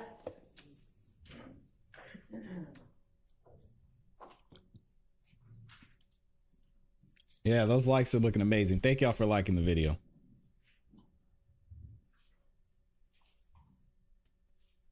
When is the last time y'all remember questioning and cross taking place on the same day? Boy, this is nice. We're getting a treat right now. Thank you, Jerry. I'll be reading super chats shortly. Hello. What a treat. Good morning. Fix your mic, Max. There we go. My name is Max Shard. I represent Shannon Stillwell. All right. You arrived at the scene, and it sounds like within 15 to 20 minutes you were speaking to a Mr. Travis. Anthony Travis, yes. Okay. And Mr. Travis was, to your understanding, not someone that lived in that residence. That's correct. Okay. And he approached you on the street as you were leaving? I believe that he spoke with an officer standby, and then when I got out there, he approached me. Okay. Spoke with an officer standby, and then when I got out there, he approached me. Okay. And he gave you a description of the person whom he saw shooting at 1428 Adele Avenue, correct? Correct. Okay. He described that, and he gave a description also of a car, correct? That's correct. He said one car left the scene, one car, right? That's correct. Okay. And he described the person shooting a gun that had a banana clip, correct? That's correct. Okay. And he described that individual as a black male? That's correct. Short black male, correct? That's correct. Okay. And did you get a height range, or was it just short? I believe it was just short. Okay. And he described that gentleman as having dreadlocks, correct? That's correct. The shooter being short black male with dreadlocks. That's correct. All right. May I approach? You want? Take the mic with you. Get that man a mobile mic.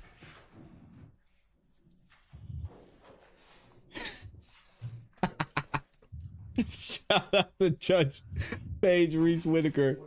This ClassE, you could come take over. I really can't do these people today. Oh, we got Judge Whitaker in the building.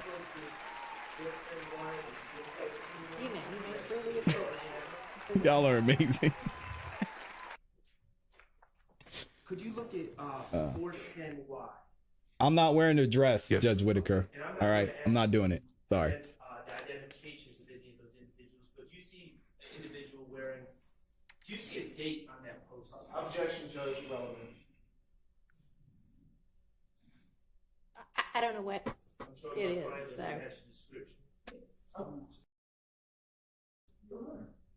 Okay, that was an inappropriate way to answer that. I don't even know what the exhibit is, so I can't rule on it. I would ask that we can approach Your Honor. All right. It's a dress. Catholic Papa said robes. Mr. Brown about to get in trouble. What did he say? I didn't hear what he said. She said that was an inappropriate way to answer that question.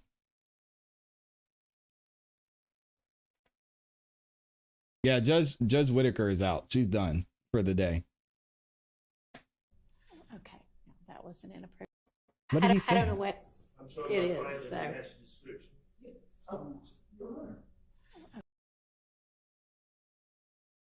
Okay, What did he that say? was an inappropriate way to answer that. I don't even.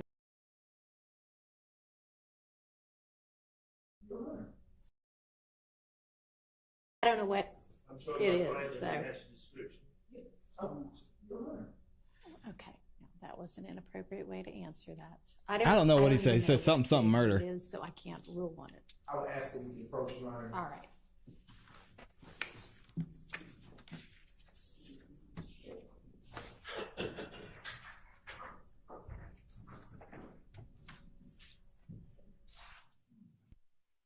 Oh, I missed somebody. Shout out to Anthony Thomas. Good morning, man. Yeah, Judge Whitaker got me up here trying to wear a dress. I ain't doing it. Y'all say it's a robe. Looks the same to me. Shout out to Judge Whitaker in here. Let me read a couple more super chats and we'll keep going with the trial. They shouldn't take too long on this though. We've got, where do we last end? Here we go. Dusty Storm became a member. Shout out to Dusty. Thank you for being here. We've also got Catholic Papa in the building with his first super chat. Says, with other judges given this much coaching, defense has had to defend against the prosecutor's team and judge. You are 1000% correct. But at the same point, what is Judge Whitaker going to do?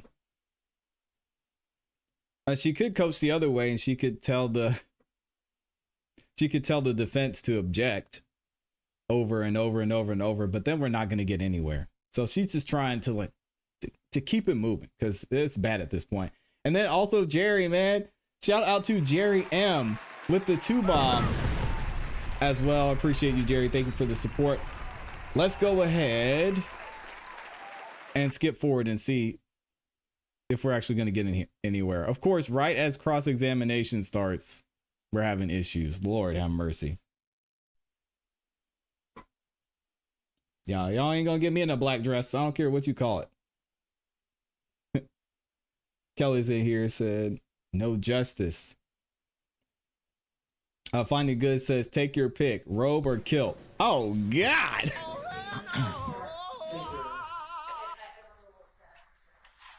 410Y and 413Y. Could you look at I plead the fifth. 410Y? Do you see, Nothing against kilts, by the way. do you see a gentleman in a plaid maroon and black and white shirt? Yes. Does that gentleman have dreadlocks in that Your Honor, picture? I'm going to object on the same basis that we had on objection. I'll ask for a continual objection because for the reasons that were articulated. Does that gentleman have dreadlocks in that picture? No. Okay. And what is the date of that post, if you can read it? 4/28/2015. Is that the same day as this incident that you were referring to in your testimony here today? Yes. Okay. I'm going to ask you to look at 413Y and your 413Y, is that another picture of that gentleman? Yes, And you would agree that that picture also shows that he does not have dreadlocks? that's correct. Okay. Your Honor, may I just publish to the jury?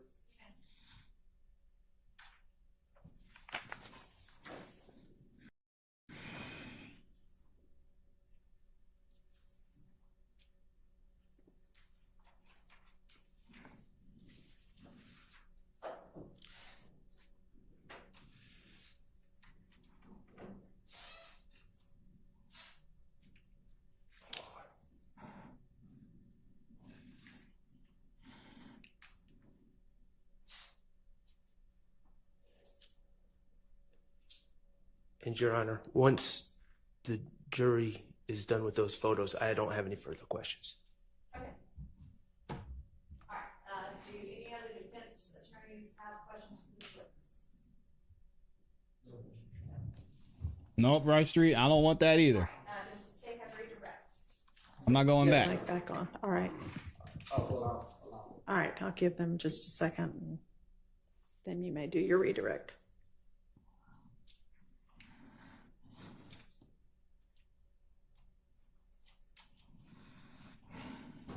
And when you asked to publish, I actually thought you were going to publish it electronically because that's how we've been publishing. And this is fine, but it does take a little bit longer.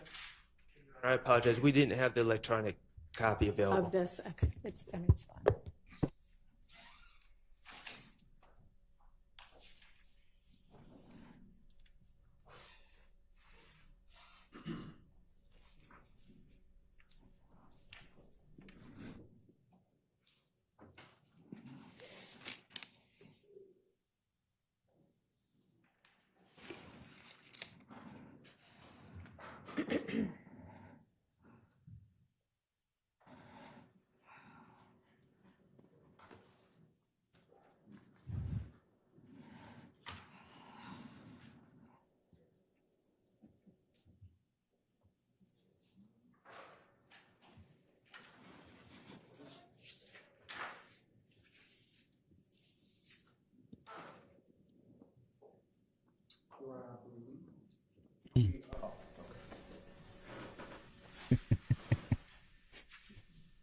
And We'll if never you want find to, out, yeah, Casper. if you want to collect Let's them see it. after the jury's finished, before you present your redirect and just put them back up with the court reporter, that'll be fine. Thank you.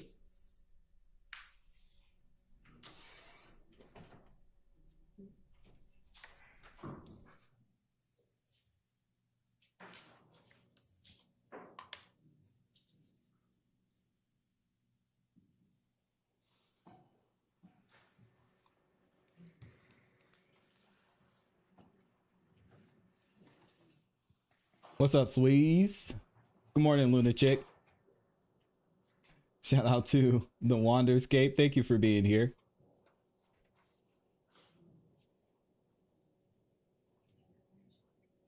No jumpsuits for me.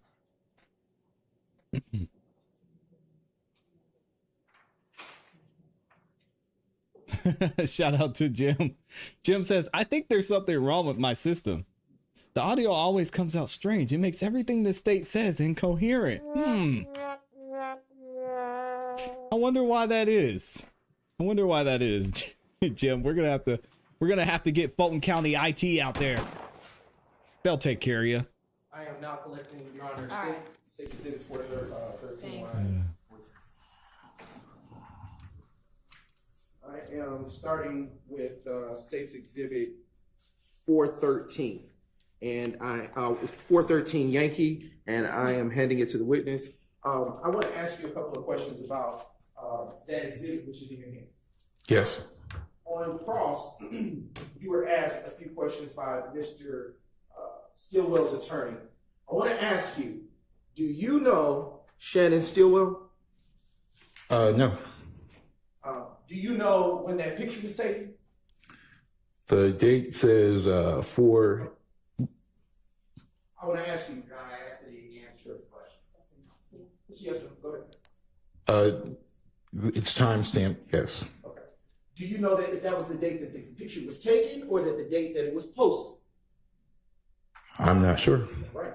I I want to turn your attention to the state's exhibit 410, Yankee. Do you know Shannon Stillwell in the plat? No, but I recognize him in the photo. Okay. All right. Do you know when that picture was taken? It's time stamped 4/28/2015, 11:50 a.m. Do you know if that was the time that it was taken or the time that it was posted? I do not know. Did Mr. Travis show you a picture of the shooter on the day of April 28, 2015? No. And on cross, you were asked a few things about what he said. Tell the ladies and gentlemen of the jury what he told you. Exactly what he told you. Mr. Anthony Travis told me that prior to the shooting, a black vehicle was sitting to the west of the residence, 1428 Adele Avenue. Black male with dreads, short black male with dreads, got out and started shooting at the house with a machine gun that had a banana clip. Oh, dang. All right. And what, if anything, happened, or did he tell you after the shooting occurred? He did fill out No. My question is what, if anything, did Mr. Travis tell you the shooter did after he was done shooting? he got into the shooter did go back to the same black vehicle and leave in the black vehicle. Okay. Do you know if Shannon Stillwell was driving that vehicle? No. Do you know if Trontavious Stevens? No. Do you know if Trontavious Stevens is 5'4"? No. Do you know if he wears dreads that are in his head? No. Do you know if Mr. Come on, man.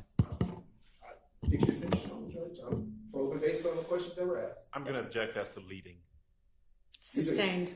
Your Honor, may I respond? You can rephrase your question. All right. Ooh, sorry about that, y'all. I don't know why. Have you ever seen the pictures that were placed in front of you as State's Exhibits 413 Yankee and 410 Yankee prior to Mr. Sharp showing them to you today? No.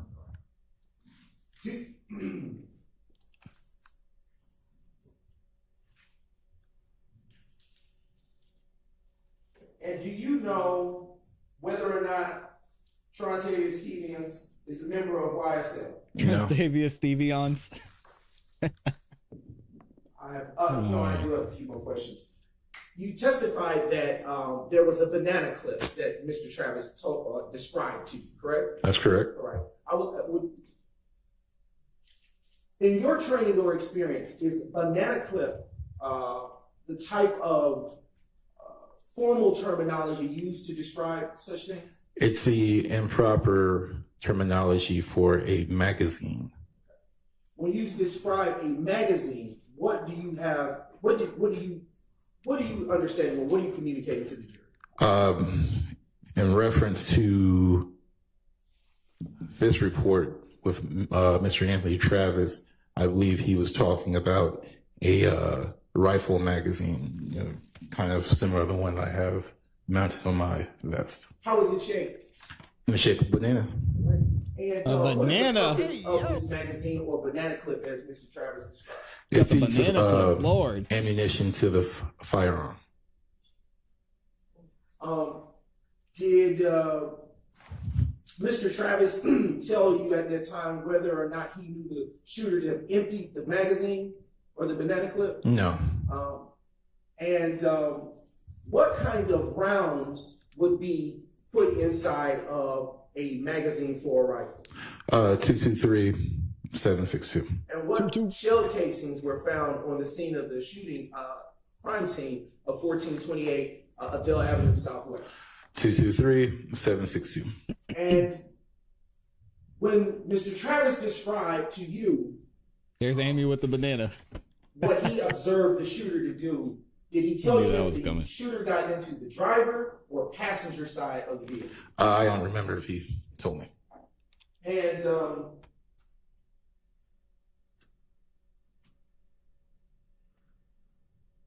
based on your training and experience, about how many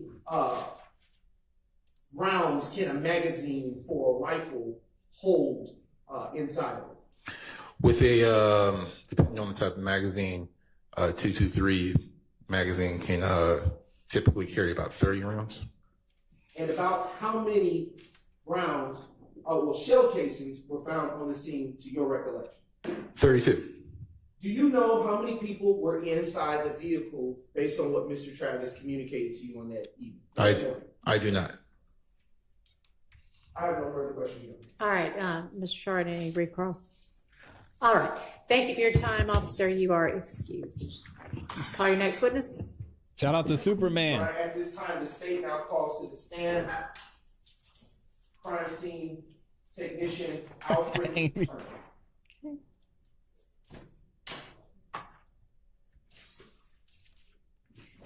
I don't know how she finds these super stickers.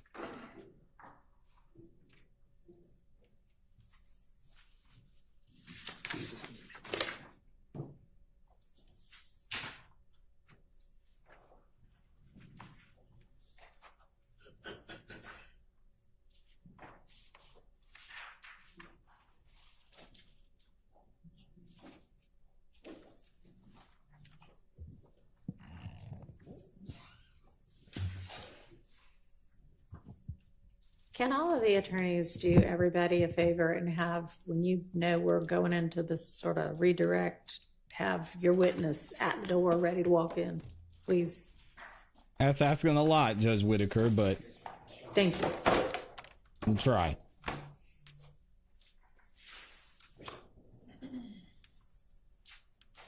Shout out to Tanya. Says the definition of contemporaneity. It's a noun, the quality of being current or of the present.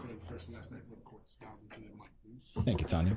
It's Alfred Turner, ALFRED TURNER. Shout out to AB. Good morning, Mr. Turner. Are you employed? Yes. And where are you employed? City of Atlanta Police Department. And how long have you been with the City of Atlanta Police Department? 30 years. Ooh-wee. And what is your official title at Atlanta Police at the Atlanta Police Department? I'm a crime scene supervisor. And have you always been a crime scene supervisor? No. What was your title prior to becoming a crime scene supervisor? I was a crime scene tech. Okay. And what do you do in your current capacity as a crime scene supervisor? What I do is I supervise a team of 5 crime scene techs. And what I do is I monitor their ability to collect evidence, process evidence, and testify in court. And what were your duties as a crime scene technician? It was similar, except I wasn't supervised then, but I had a supervisor at that time.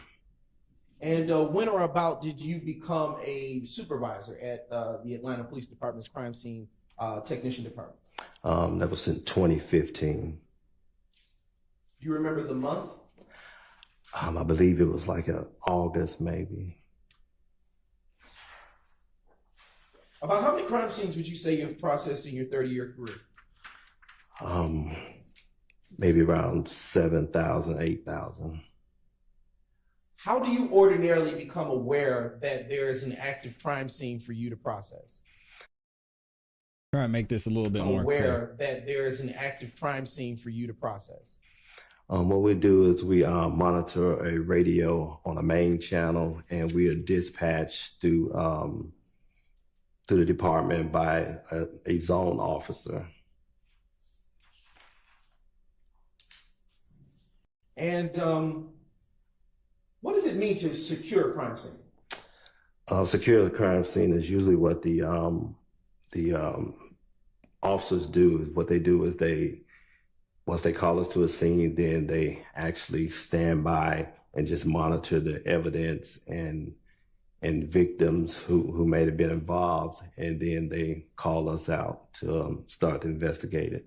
Why are crime scenes secured?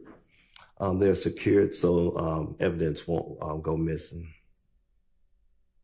And what is crime scene tape? Crime scene tape is what's used to block off the crime scene, so we won't have crowd control. Hey, y'all taking shots at this man already? Oh, shout out to AB. Appreciate it. Crime Scene Tech Turner, Supervisor Turner, do you have a standard method by which you routinely process a crime scene? Yes. And could you describe that process for the ladies and gentlemen of the jury? Usually what I do is if I have a crime scene, I initially talk to either the investigator or the officer that's on the scene so I can get a kind of overview of what happened. And from that point, I either work into the crime scene and out the crime scene, or either with the information that they're given from where it began to where it actually ends. And at that point, I'll start taking photographs, and then I'll start marking evidence, and then I'll start collecting evidence at that time.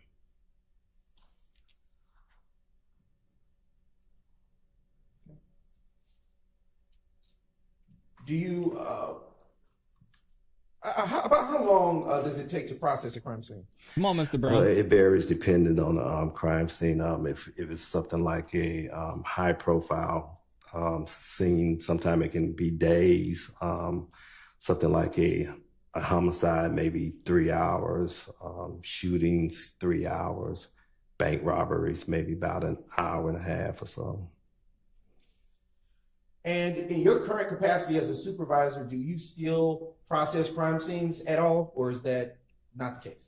That's not the case. I usually go out to make sure the team is. He's seen some things. Yeah. Don't have any issues with anything, and make sure that we're giving the best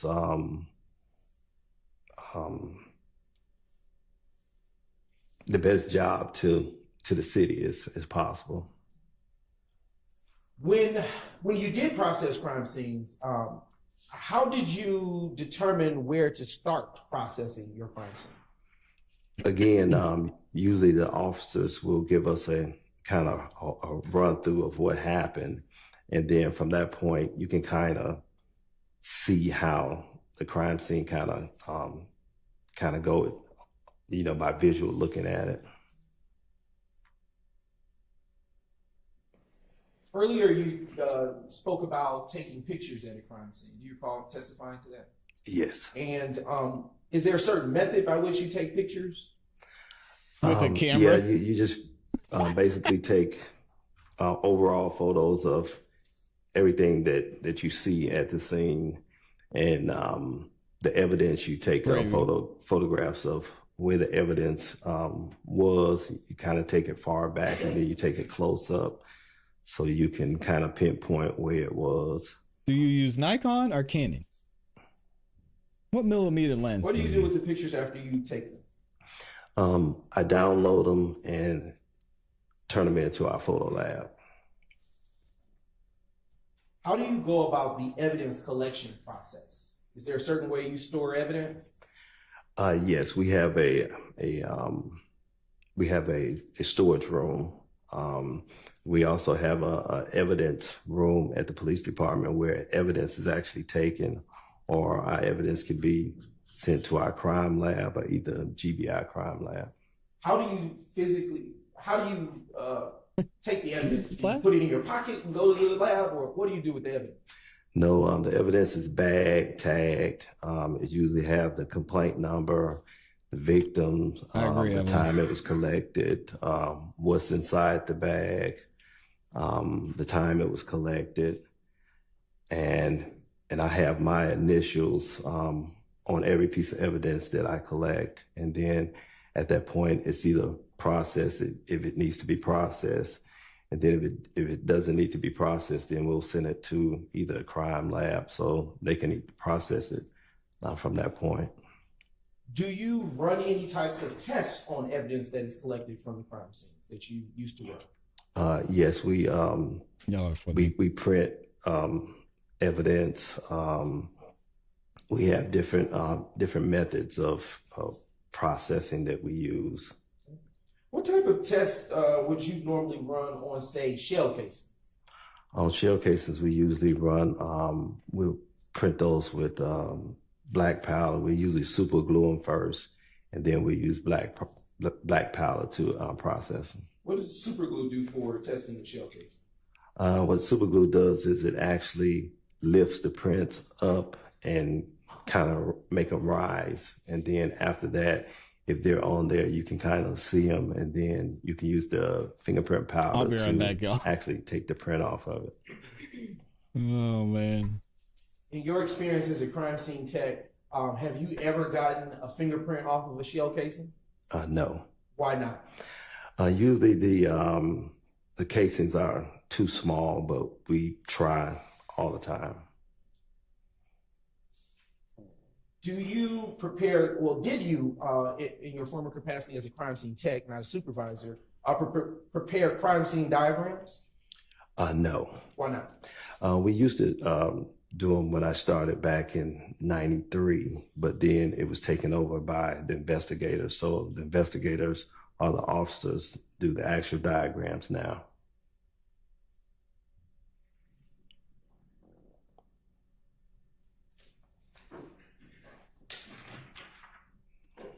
What is a crime scene record?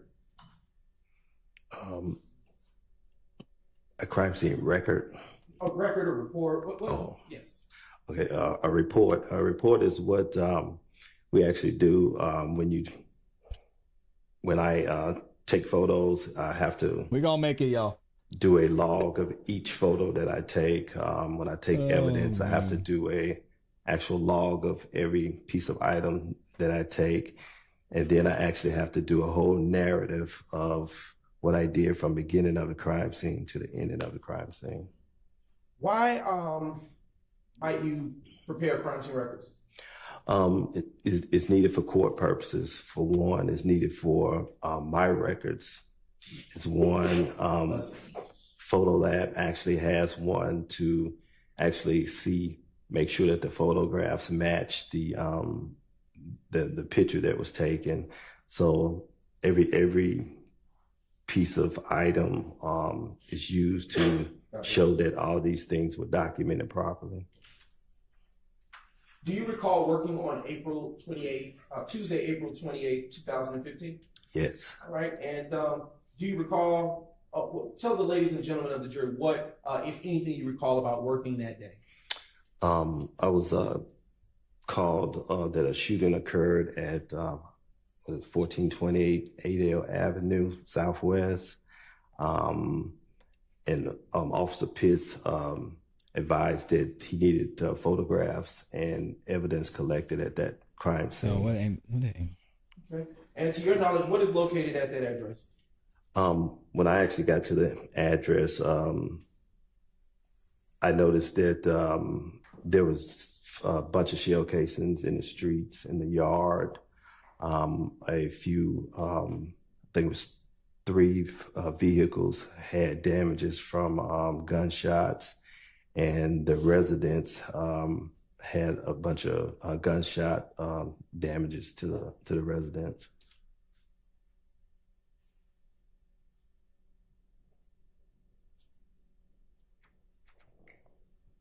Did you see any people at the scene? Yes, I did. I saw some other officers, and I believe some investigators was there, but again, that was in 2015.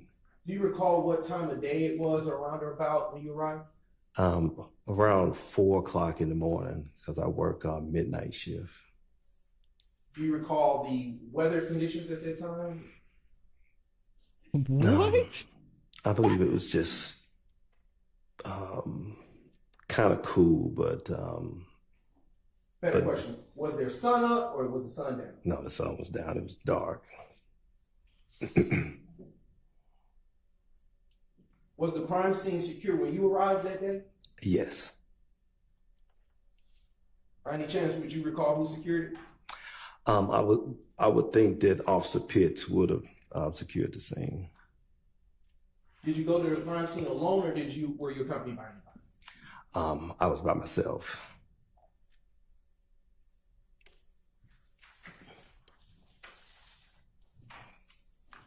Okay.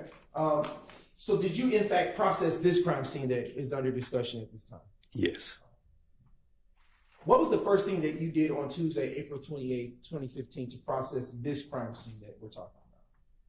We're doing so good. Do you mean when I arrived on the scene? Yes, sir. I talked to Officer Pitts so he can kind of give me an overview of what happened.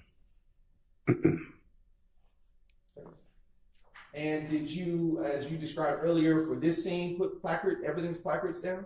Yes. And did you take pictures? Yes, I did. And did you collect evidence? Yes. And what evidence did you collect? Thank you. I collected 34 shell casings. Do you recall what type or size of shell casings they were?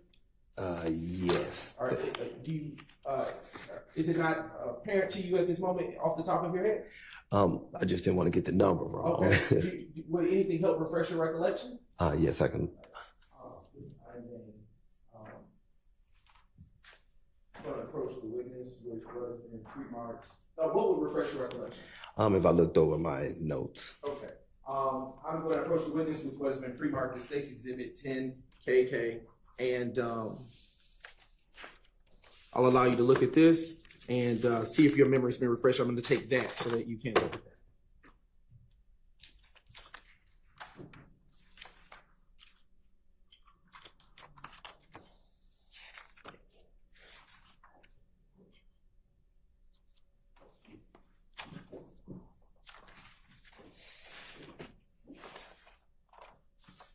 Boy, oh boy, this is rough. We started out so good too. Shout out to Amy for the 10 bomb. I see Amy paying the tax over there. Okay, there were 223s and actual 7.62 by 3.9, which is assault rifle shell casings. As it relates to this crime scene that we're still talking about, how many evidence placards did you put down that day? 34. And 34 placards went next to what evidence? Each shell casing. And did you take any pictures of these placards next to the shell casing? Yes, I did. And do you recall about how many photos you may have taken that day? I think it was a total of 128. Okay. Would you recognize those photos if you were to see them today? Yes. All right. I am now approaching the witness, Your Honor, with what has been pre-marked as State's Exhibits 11 Kappa Kappa to 138 Kappa Kappa. All right. Yes. And please take a brief moment to just look back over those. And when you've done looking at them, angling them away from the presence of the jury. Okay, Amy. Thank you. See those exhibits? Yes, sir.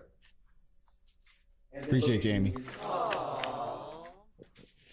With the 40 bomb.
All right, officer.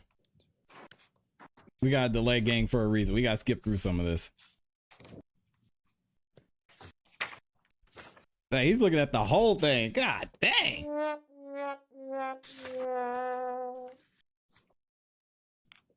To review those. Oof, that was rough. Okay. Have you had a chance to review those exhibits? Yes. And, Yes. do they,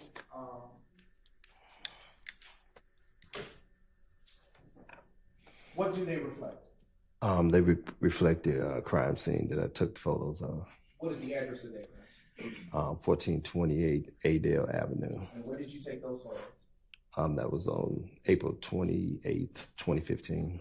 And are those photos that you are now seeing as state's exhibits 11 Kappa Kappa to 138 Kappa Kappa fairly and accurately represent the crime scene of 1428 Adele Avenue Southwest as it was on the day that you were dispatched to that location on April 28th, 2015? Yes. Have they been changed in any way?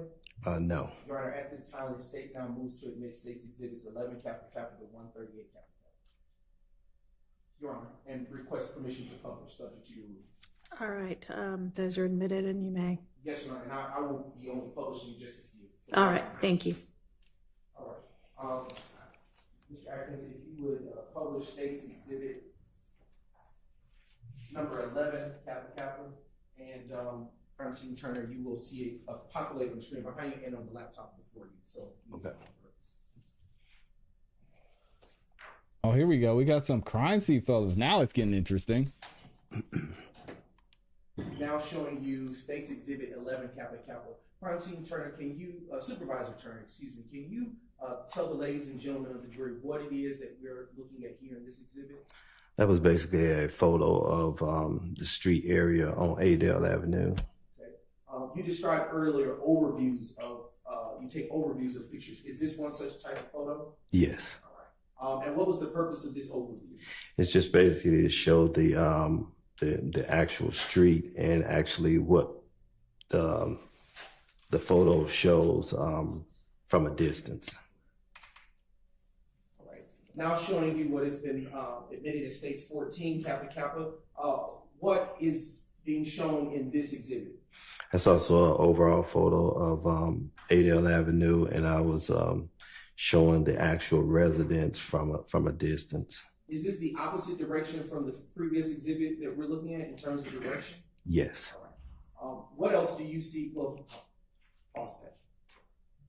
Turning now to state's exhibit 16 Kappa Kappa. What do you see here in this exhibit, sir? Again, it was just a close-up photo of the actual address with the vehicles parked in the yard. And I am taking the cursor. Can you see that cursor on your screen? Yes. What address pertains to this building where the vehicle appears to be parked in the driveway? That's the 1428 Adele Avenue. And he can see all those bullet holes. Officer Pitt said he can see all those bullet holes. Thank you, Amy. Turning now to state's exhibit 20 Kappa Kappa. Is this the same vehicle that was shown in the previous exhibit? Yes. And do you know, did you mark or notate this same vehicle's presence in your report? Yes. Okay. And do you know what type of vehicle this is based on this picture? I think that's a Chrysler Pacifica. Turning your attention to state's exhibit 41 Kappa Kappa. Is this another view of the same vehicle that was shown in the prior exhibit? Yes, that's just a photo of the front of the vehicle. And why did you take photos of this vehicle? Because it had damages to it. Okay, what type of damages did you observe at that time? It had gunshot damages. Showing you now state's exhibit 32 Kappa Kappa. From what angle of the vehicle was this photo taken? That was just showing the driver's side and also the yard.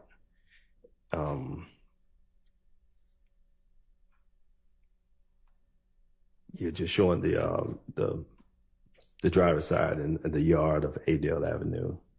Now showing you state's exhibit 30 Kappa Kappa. What is that mark that appears to be on the vehicle right where the cursor is circling about? The delay, where the cursor is pointing to just below? That's a gunshot that's the rear driver's side. They shot that thing up. And to your recollection, do you recall about how many defects or gunshots to this vehicle you took pictures of? Not to be exact. Turning your attention to State's Exhibit 31, Kappa Kappa, and I am again moving the cursor, but it's dragging to this area. You see there where I'm encircling. Do you see that? Yes. Why would you have taken a photo of this particular area? Because there also is a damage that possibly came from a gunshot as well. I want you to look a little bit closer to the bottom of State's Exhibit 31, Kappa Kappa, where you see this indentation in the vehicle where the cursor is placed. Does that tire appear to be inflated or deflated? It appears to be deflated. And do you, excuse me, all right, can you see that cursor? Mm-hmm. And does that deflate, excuse me, actually I'll go to that. Right. Come on, Now, Mr. Brown. Be ready for lunch. Kappa Kappa. What type of vehicle are we looking here in this exhibit? I believe that's a Dodge Charger. And did you also notate this particular vehicle in your report? Yes. And why would you have taken special notice of this? Because that vehicle was also parked on the sidewalk at the same address and also had damages to it. And I am now, just a brief moment, let's take a second. Okay. State's Exhibit 19, Kappa Kappa. Do you see this rear photo of this vehicle, same vehicle? Yes. All right. And is this just another such view of the vehicle, four quarters of it? Yes, just a different angle. All right. Showing you State's Exhibit 23, Kappa Kappa. Why would you have taken a frontal view of this? I took a frontal view because there's damage to the front hood of it.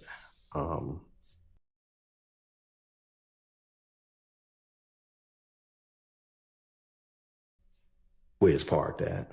Do you see where this cursor is moving towards at this time? It's kind of delayed, but there we go.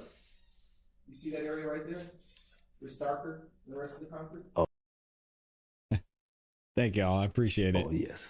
Does that appear to have been from the damage, or do you, to your recollection, was that there prior? I'm not sure. I just took a photo of where it was parked, so I'm not really sure if it was there before. Now showing you State's Exhibit 24, Kappa Kappa. Supervisor Turner, what is this marking or hole, if you will, on the hood of the Dodge vehicle? There's also a damage from gunshot to the, I guess, front hood of the vehicle. Now showing you State's Exhibit 25, Kappa Kappa.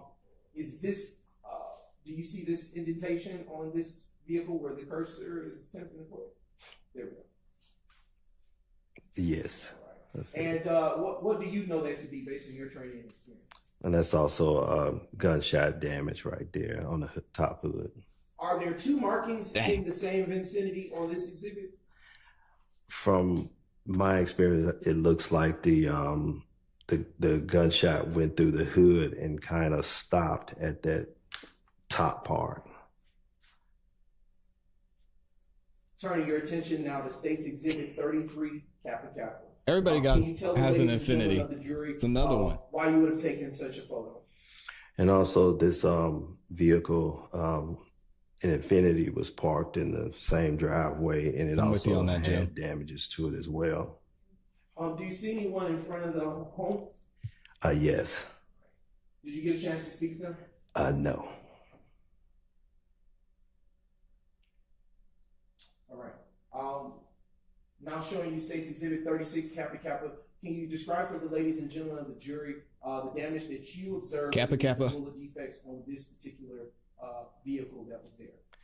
Yeah, we had damages from the passenger side front hood, and I believe it's a damage to the passenger side rear door, I believe.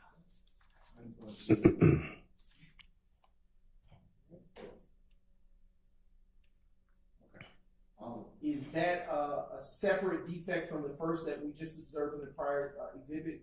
Yes. And this is State's Exhibit 38 Kappa Kappa. All right. Now showing you State's Exhibit 39 Kappa Kappa. Is this another defect that you observed on that day, on that morning, on the same side of the vehicle? Yes. All right. Is this, what view are we looking of the vehicle, and why would you have taken this? And that's just show the rear of the vehicle, showing the tag of it. And why would you have taken pictures of the tags of these vehicles? We usually make sure that the tag matches the actual vehicle. Now showing you State's Exhibit 42 Kappa Kappa. Why did you take this photo? It's the front of the residence. And but why would you have taken this photo? We like to show that that this is the actual the photo of the residence is actually where majority of the damage is actually happening at. And now showing you State's Exhibit 43 Kappa Kappa. What is the purpose of this photo that he took? It shows that the front window of the residence had multiple gunshot damages to the window. On this photo alone, yeah, dang, you can see him there. Are you able to describe or count how many gunshot defects you see in this window? No. Showing you now State's Exhibit 44 Kappa Kappa. Yeah, you can see him using this photo, if you know what you're looking is for. this the same window that was shown in the prior exhibit? Yes. And from this, can you count for the jury how many defects you see to this front window here? 1, 2, 3. It looks like about 3.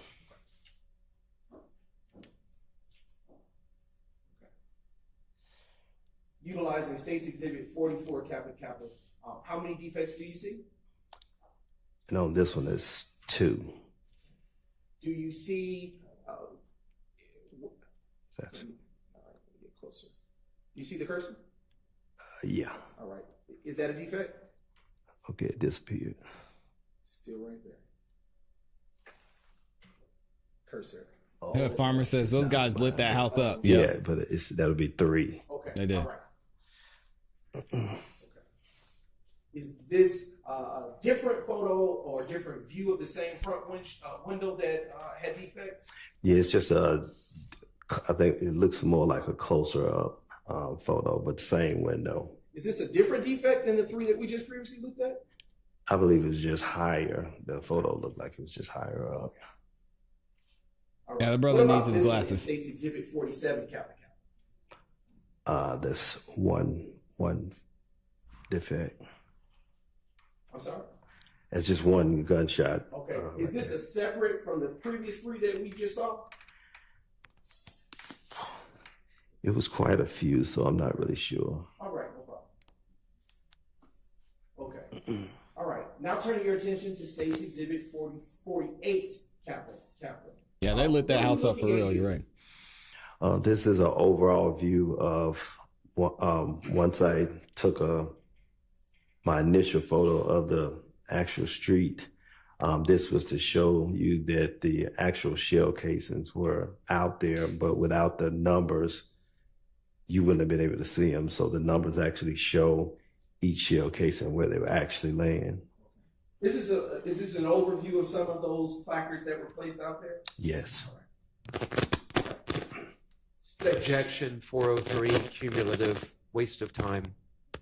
Your Honor, these are separate photos, and they are all I've actually truncated this considerably. So. Okay, well, get to the point. They're ready for lunch.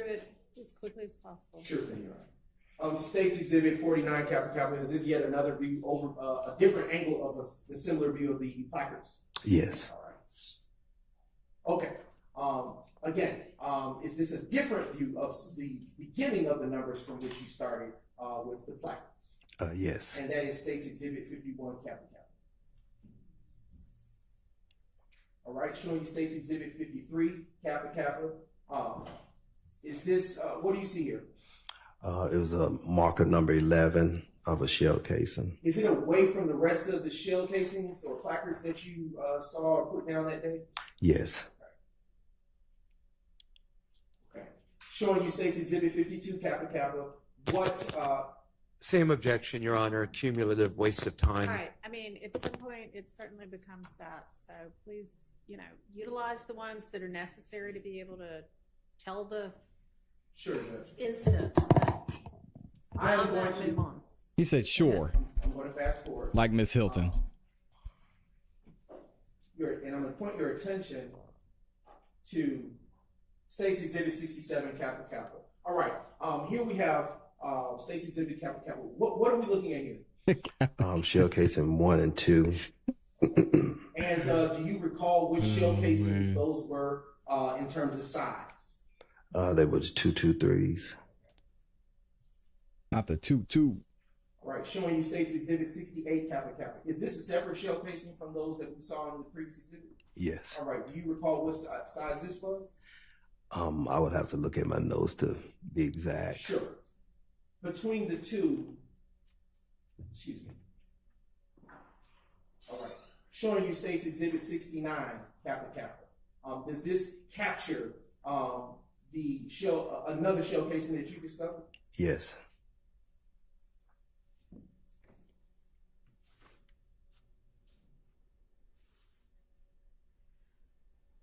A big old shell casing too. Exhibit 70, Kappa Kappa. You put down another placard. Is this a different shell casing from the others? Yes. And does it go in sequential order to what number? Yes, it does. What does the shell casing's placards go in sequential? To what number do you stop? I stopped at number 34. Okay. Showing you State's Exhibit 71. 34 shots. Same objection, Your Honor. All right. Can you ask him maybe a broader question that establishes that each placard is a separate shell or shell casing? Supervisor Turner, did you take pictures of each and every shell casing? Yes. And did you take them by each placard? Look at Miss Love. I'm going to transition your attention to State's Exhibit.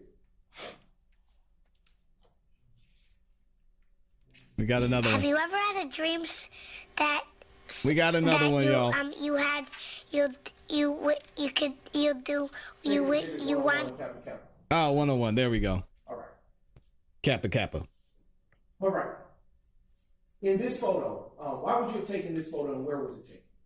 That was taken in the inside of the residence. And I did not pause it, by the way. Why would you have taken this photo? I'm just showing an overview of what I actually saw when I walked inside the house. Were there gunshot defects inside the house? Yes. All right.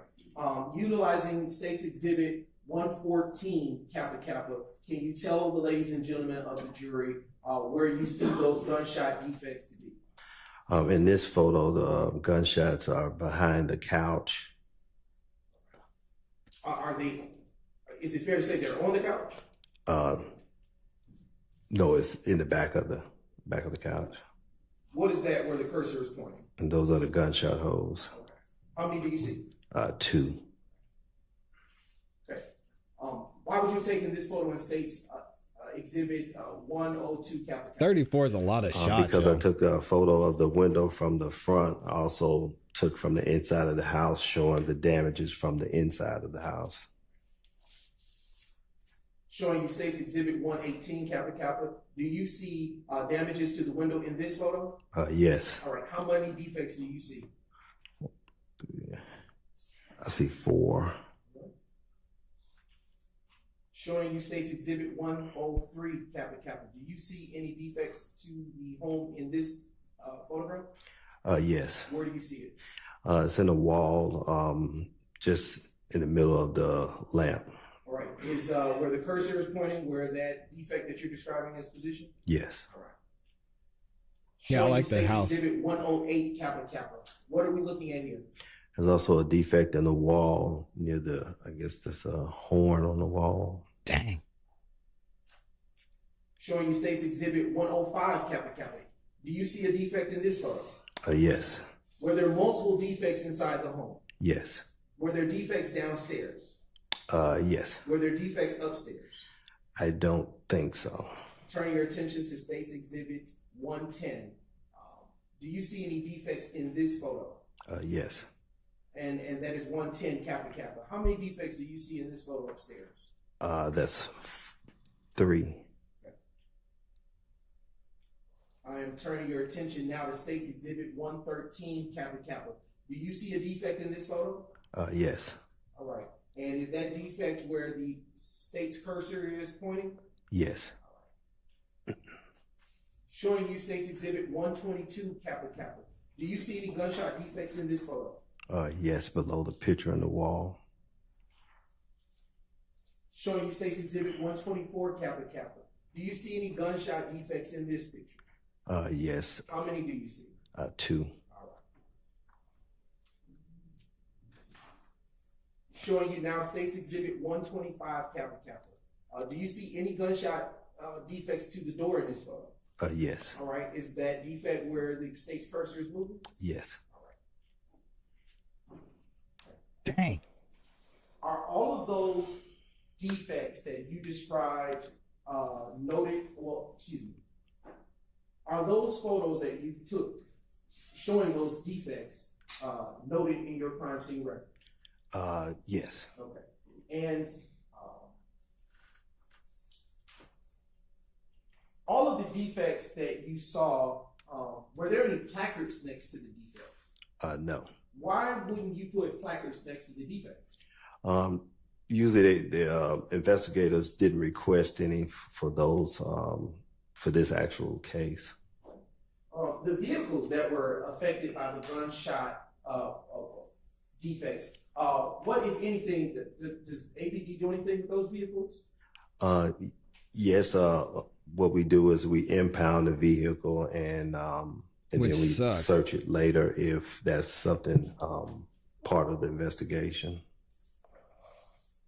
Your house gets shot up and your car gets shot up and you got to get it impounded. How many bullets were recovered? That's a good question. It said there were 34 shell casing. I don't know how many were recovered. 7.62 rounds larger than those that would typically go into a handgun? Yes. Based on your training and experience as a crime scene tech, are 223 caliber rounds larger than those that would go into a handgun? Yes.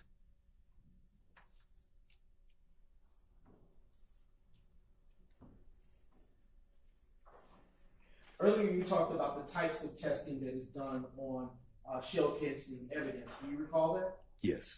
You talked about super glue and black powder being used in that process. Do you remember that? Yes. Did you, in fact, perform any testing on the shell casings that were recovered from this crime scene? Yes. And what testing did you perform? I did the super glue and a black powder. And did that testing yield any results of any value to you? No. After such tests were run, what, if anything, did you do with that evidence, specifically the shell casings, once you completed it? The shell casings was turned over to APD Crime Lab. And what does APD Crime Lab do, if anything, with those shell casings? They do ballistic testing on them. Are you involved with the ballistic testing? No.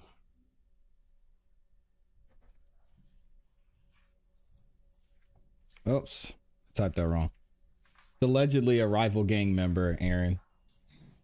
Aaron asked a great question, and this is what they're trying to establish. He says, whose house was shot up? YSL members or someone else? Yeah, it was a rival gang member, and that's why he asked about the clothes that someone who lives at the house was wearing.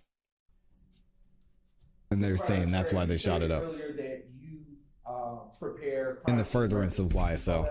Yes. Did you prepare one for this case? Yes. And did you create it at or near the time that you performed your particular part of this evidence logging? Yes. And would you recognize that crime scene? Messed up, K. Barrett. Yes, I would. And I believe it is before you. It is identified as State's Exhibit 10 Kappa Kappa. Yes. And do you recall that being the exact crime scene record that you authored? Yes. Has it been changed in any way? No. Has it, does it fairly and accurately represent the work that you did and the writings that you put in there at the time that you authored it? Yes. And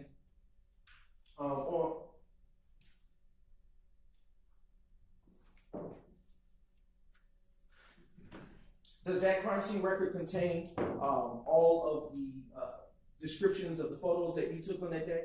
Yes, it Does does. it contain all of the descriptions of the evidence that you collected that day? Yes.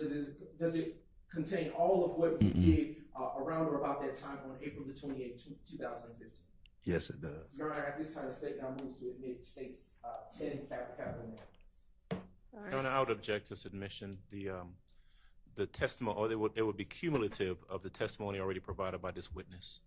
Oh my. Your Honor, I intentionally kept the witness from going through each thing for that very purpose so that it would not draw such an objection, Your Honor. So trying to mince words, obviously. Your Honor, the statement would be testimonial. It would be unnecessary. Photographs have already been admitted, and this witness has already testified. The record itself would be cumulative of everything that has been entered thus far and has been testified to. I would object. Sustain. And much like an autopsy report, Your Honor, it simply explains exactly which photo he took and what he did, and it's not cumulative for that reason, based on that fact. And it doesn't. He did not testify to everything contained. It's admitted. Ah, she let it in. Vonnie says, how many gunshots noted? 34 shell casings. To your report, which is 10 Kappa Kappa, and ask you a few questions contained there. All right, Mr. Brown's up here doing his thing. What is the crime scene date listed on that report? 4/28/2015. According to your report, who's the on-scene crime scene officer? I agree, Kelly. He's cooking. Officer that was there, present, first responder there. Adrian Pitts. What is a crime scene number? What is a crime scene? Yeah, what is a crime scene number or identifier?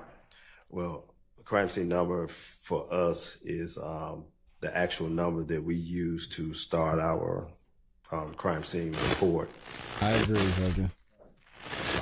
Turn to page 3 of your report and just have a few more questions.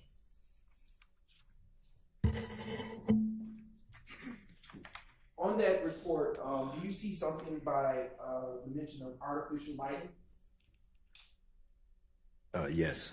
What does that mean with respect to what you did in this case? That's just a part of the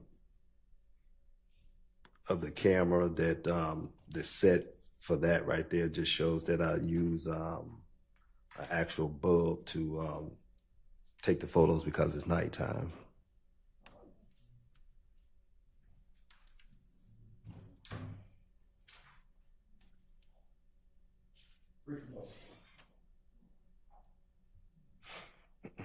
His name is Seth Brown. Gabby Gabs asked what his name is. All right. Do any of the defense attorneys have questions for this witness? On behalf of Mr. Williams, we have no questions.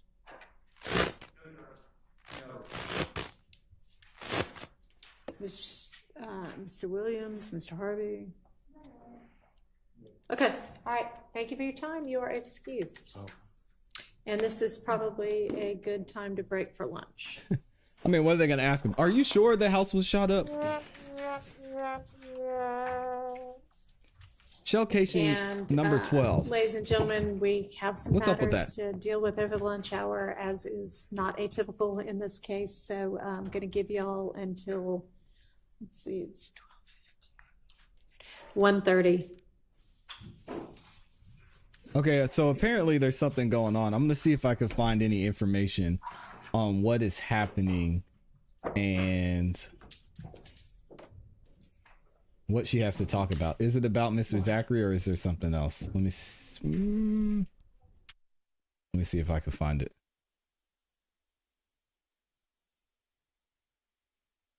Oh, she's going to talk about it right now. Hold on a second. Let's see what Judge Whitaker says.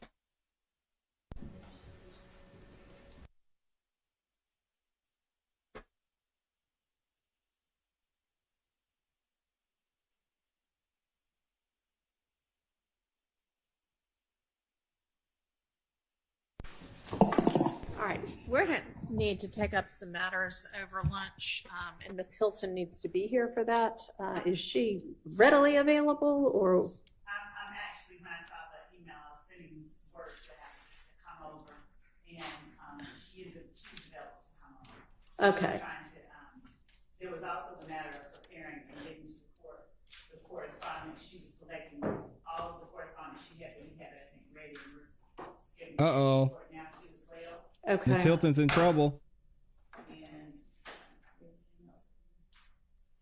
so we can address at lunch as soon as she gets here, everything else. I think there were other matters I wanted to discuss. I asked for permission to speak with the witness's attorney about. Mr. Zachary's attorney? Yes, so that I could address the court regarding anything that we needed to address regarding his. Okay, well, that's not what I wanted to address, but I need Ms. Hilton here for it. Gotten a very interesting email.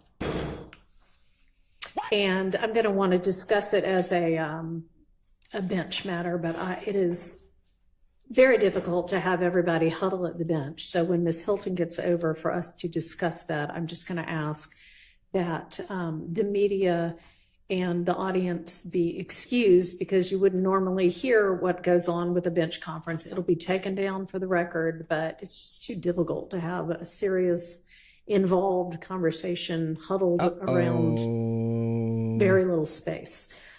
So why don't you, do you know whether the lunches are here? Why don't we take 30 minutes 3.6 and 3.8 so that the defendants can eat lunch and then reconvene. Okay. And if the hard copies for the in-camera inspection are ready before then, can you just have somebody to deliver them to my chambers, please? Yes. Okay. We combine them as Adobe PDFs. Is the court disinclined to receive them electronically? So y'all gave them to me electronically, I think on Wednesday or either Thursday morning. And I said, this is incredibly difficult to sort out electronically, which is why I asked for hard copies. So unless they are amazingly way easier to sort through and set parts aside now, yes, I'd like them as hard copies. So we are going to give the court hard copies, of course, but the court. Well, you say of course, but you were supposed to have given them to me this morning. So, Your Honor, what the court got last week was every email just in one combined email. And what we have done now is actually sorted through, taking out anything that wasn't directly related to negotiations and combine them chronologically in a PDF as it related to each defendant. That's what we were providing. We were trying to clean that up. Well, that's...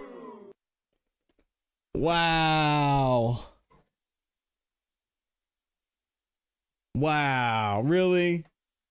She said at lunch it was going to be a bench matter. Get the bailiff out of here. That dude, he's got an attitude. So I would like it at the lunch hour. Yes, Your Honor. Thank you. You're welcome. No, he got out the way. Oh, I know that law. Reconvene at 12:45. I know that law and crime cameraman is pissed. So she said they're going to resume at 12:45. Are they back yet? Because y'all know we usually take lunch here. But let me read some super chats, and if they're back, here's what we're going to do. I'll read super chats, and if they're back by the time I'm done reading super chats, then we'll keep going for a little while. If not, then we'll probably call it a day. But Jim R in the chat mentioned Rule 3.8 and Rule 3.6. Rule 3.8 is the special responsibilities of a prosecutor. The prosecutor in a criminal case shall, one, or A, we'll say, refrain from prosecuting a charge that the prosecutor knows is not supported by probable cause. B, make reasonable efforts to assure that the accused has been advised of the right to and the procedure for obtaining counsel and has been given reasonable opportunity to obtain counsel. Okay, nothing crazy there. C, not seek to obtain from an unrepresented accused a waiver of important pretrial rights, such as the right to a preliminary hearing.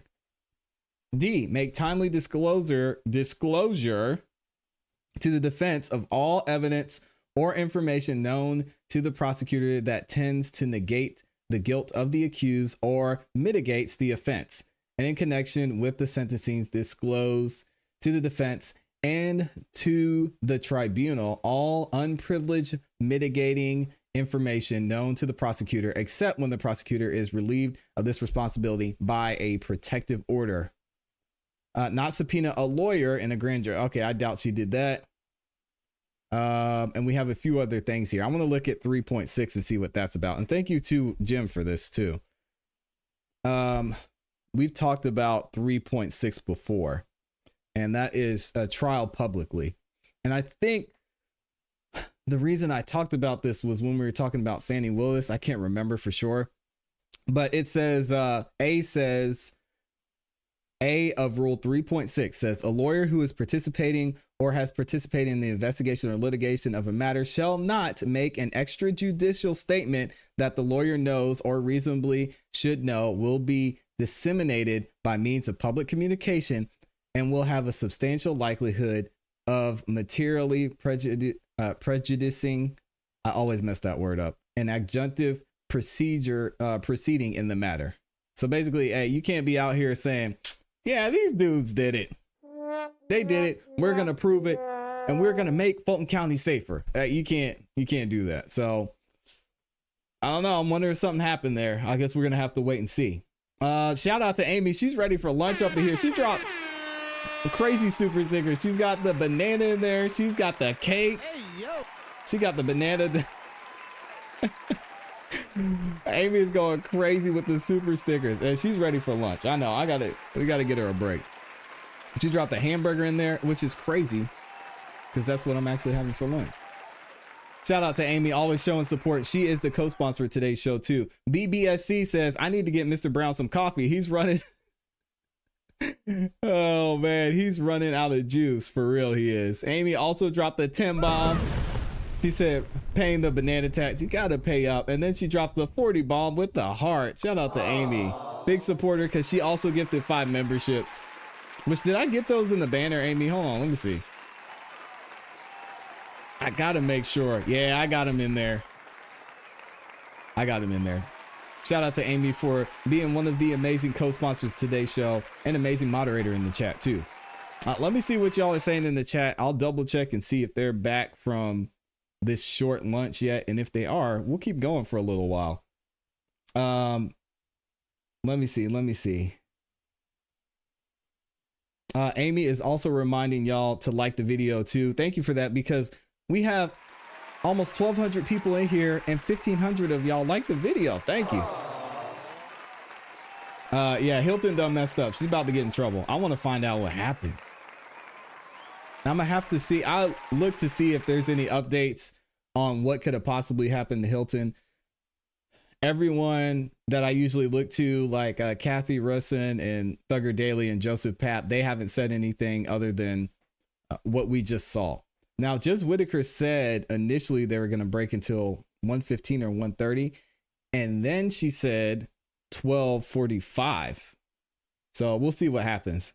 Shout out to Kyrese in here. What else are y'all saying?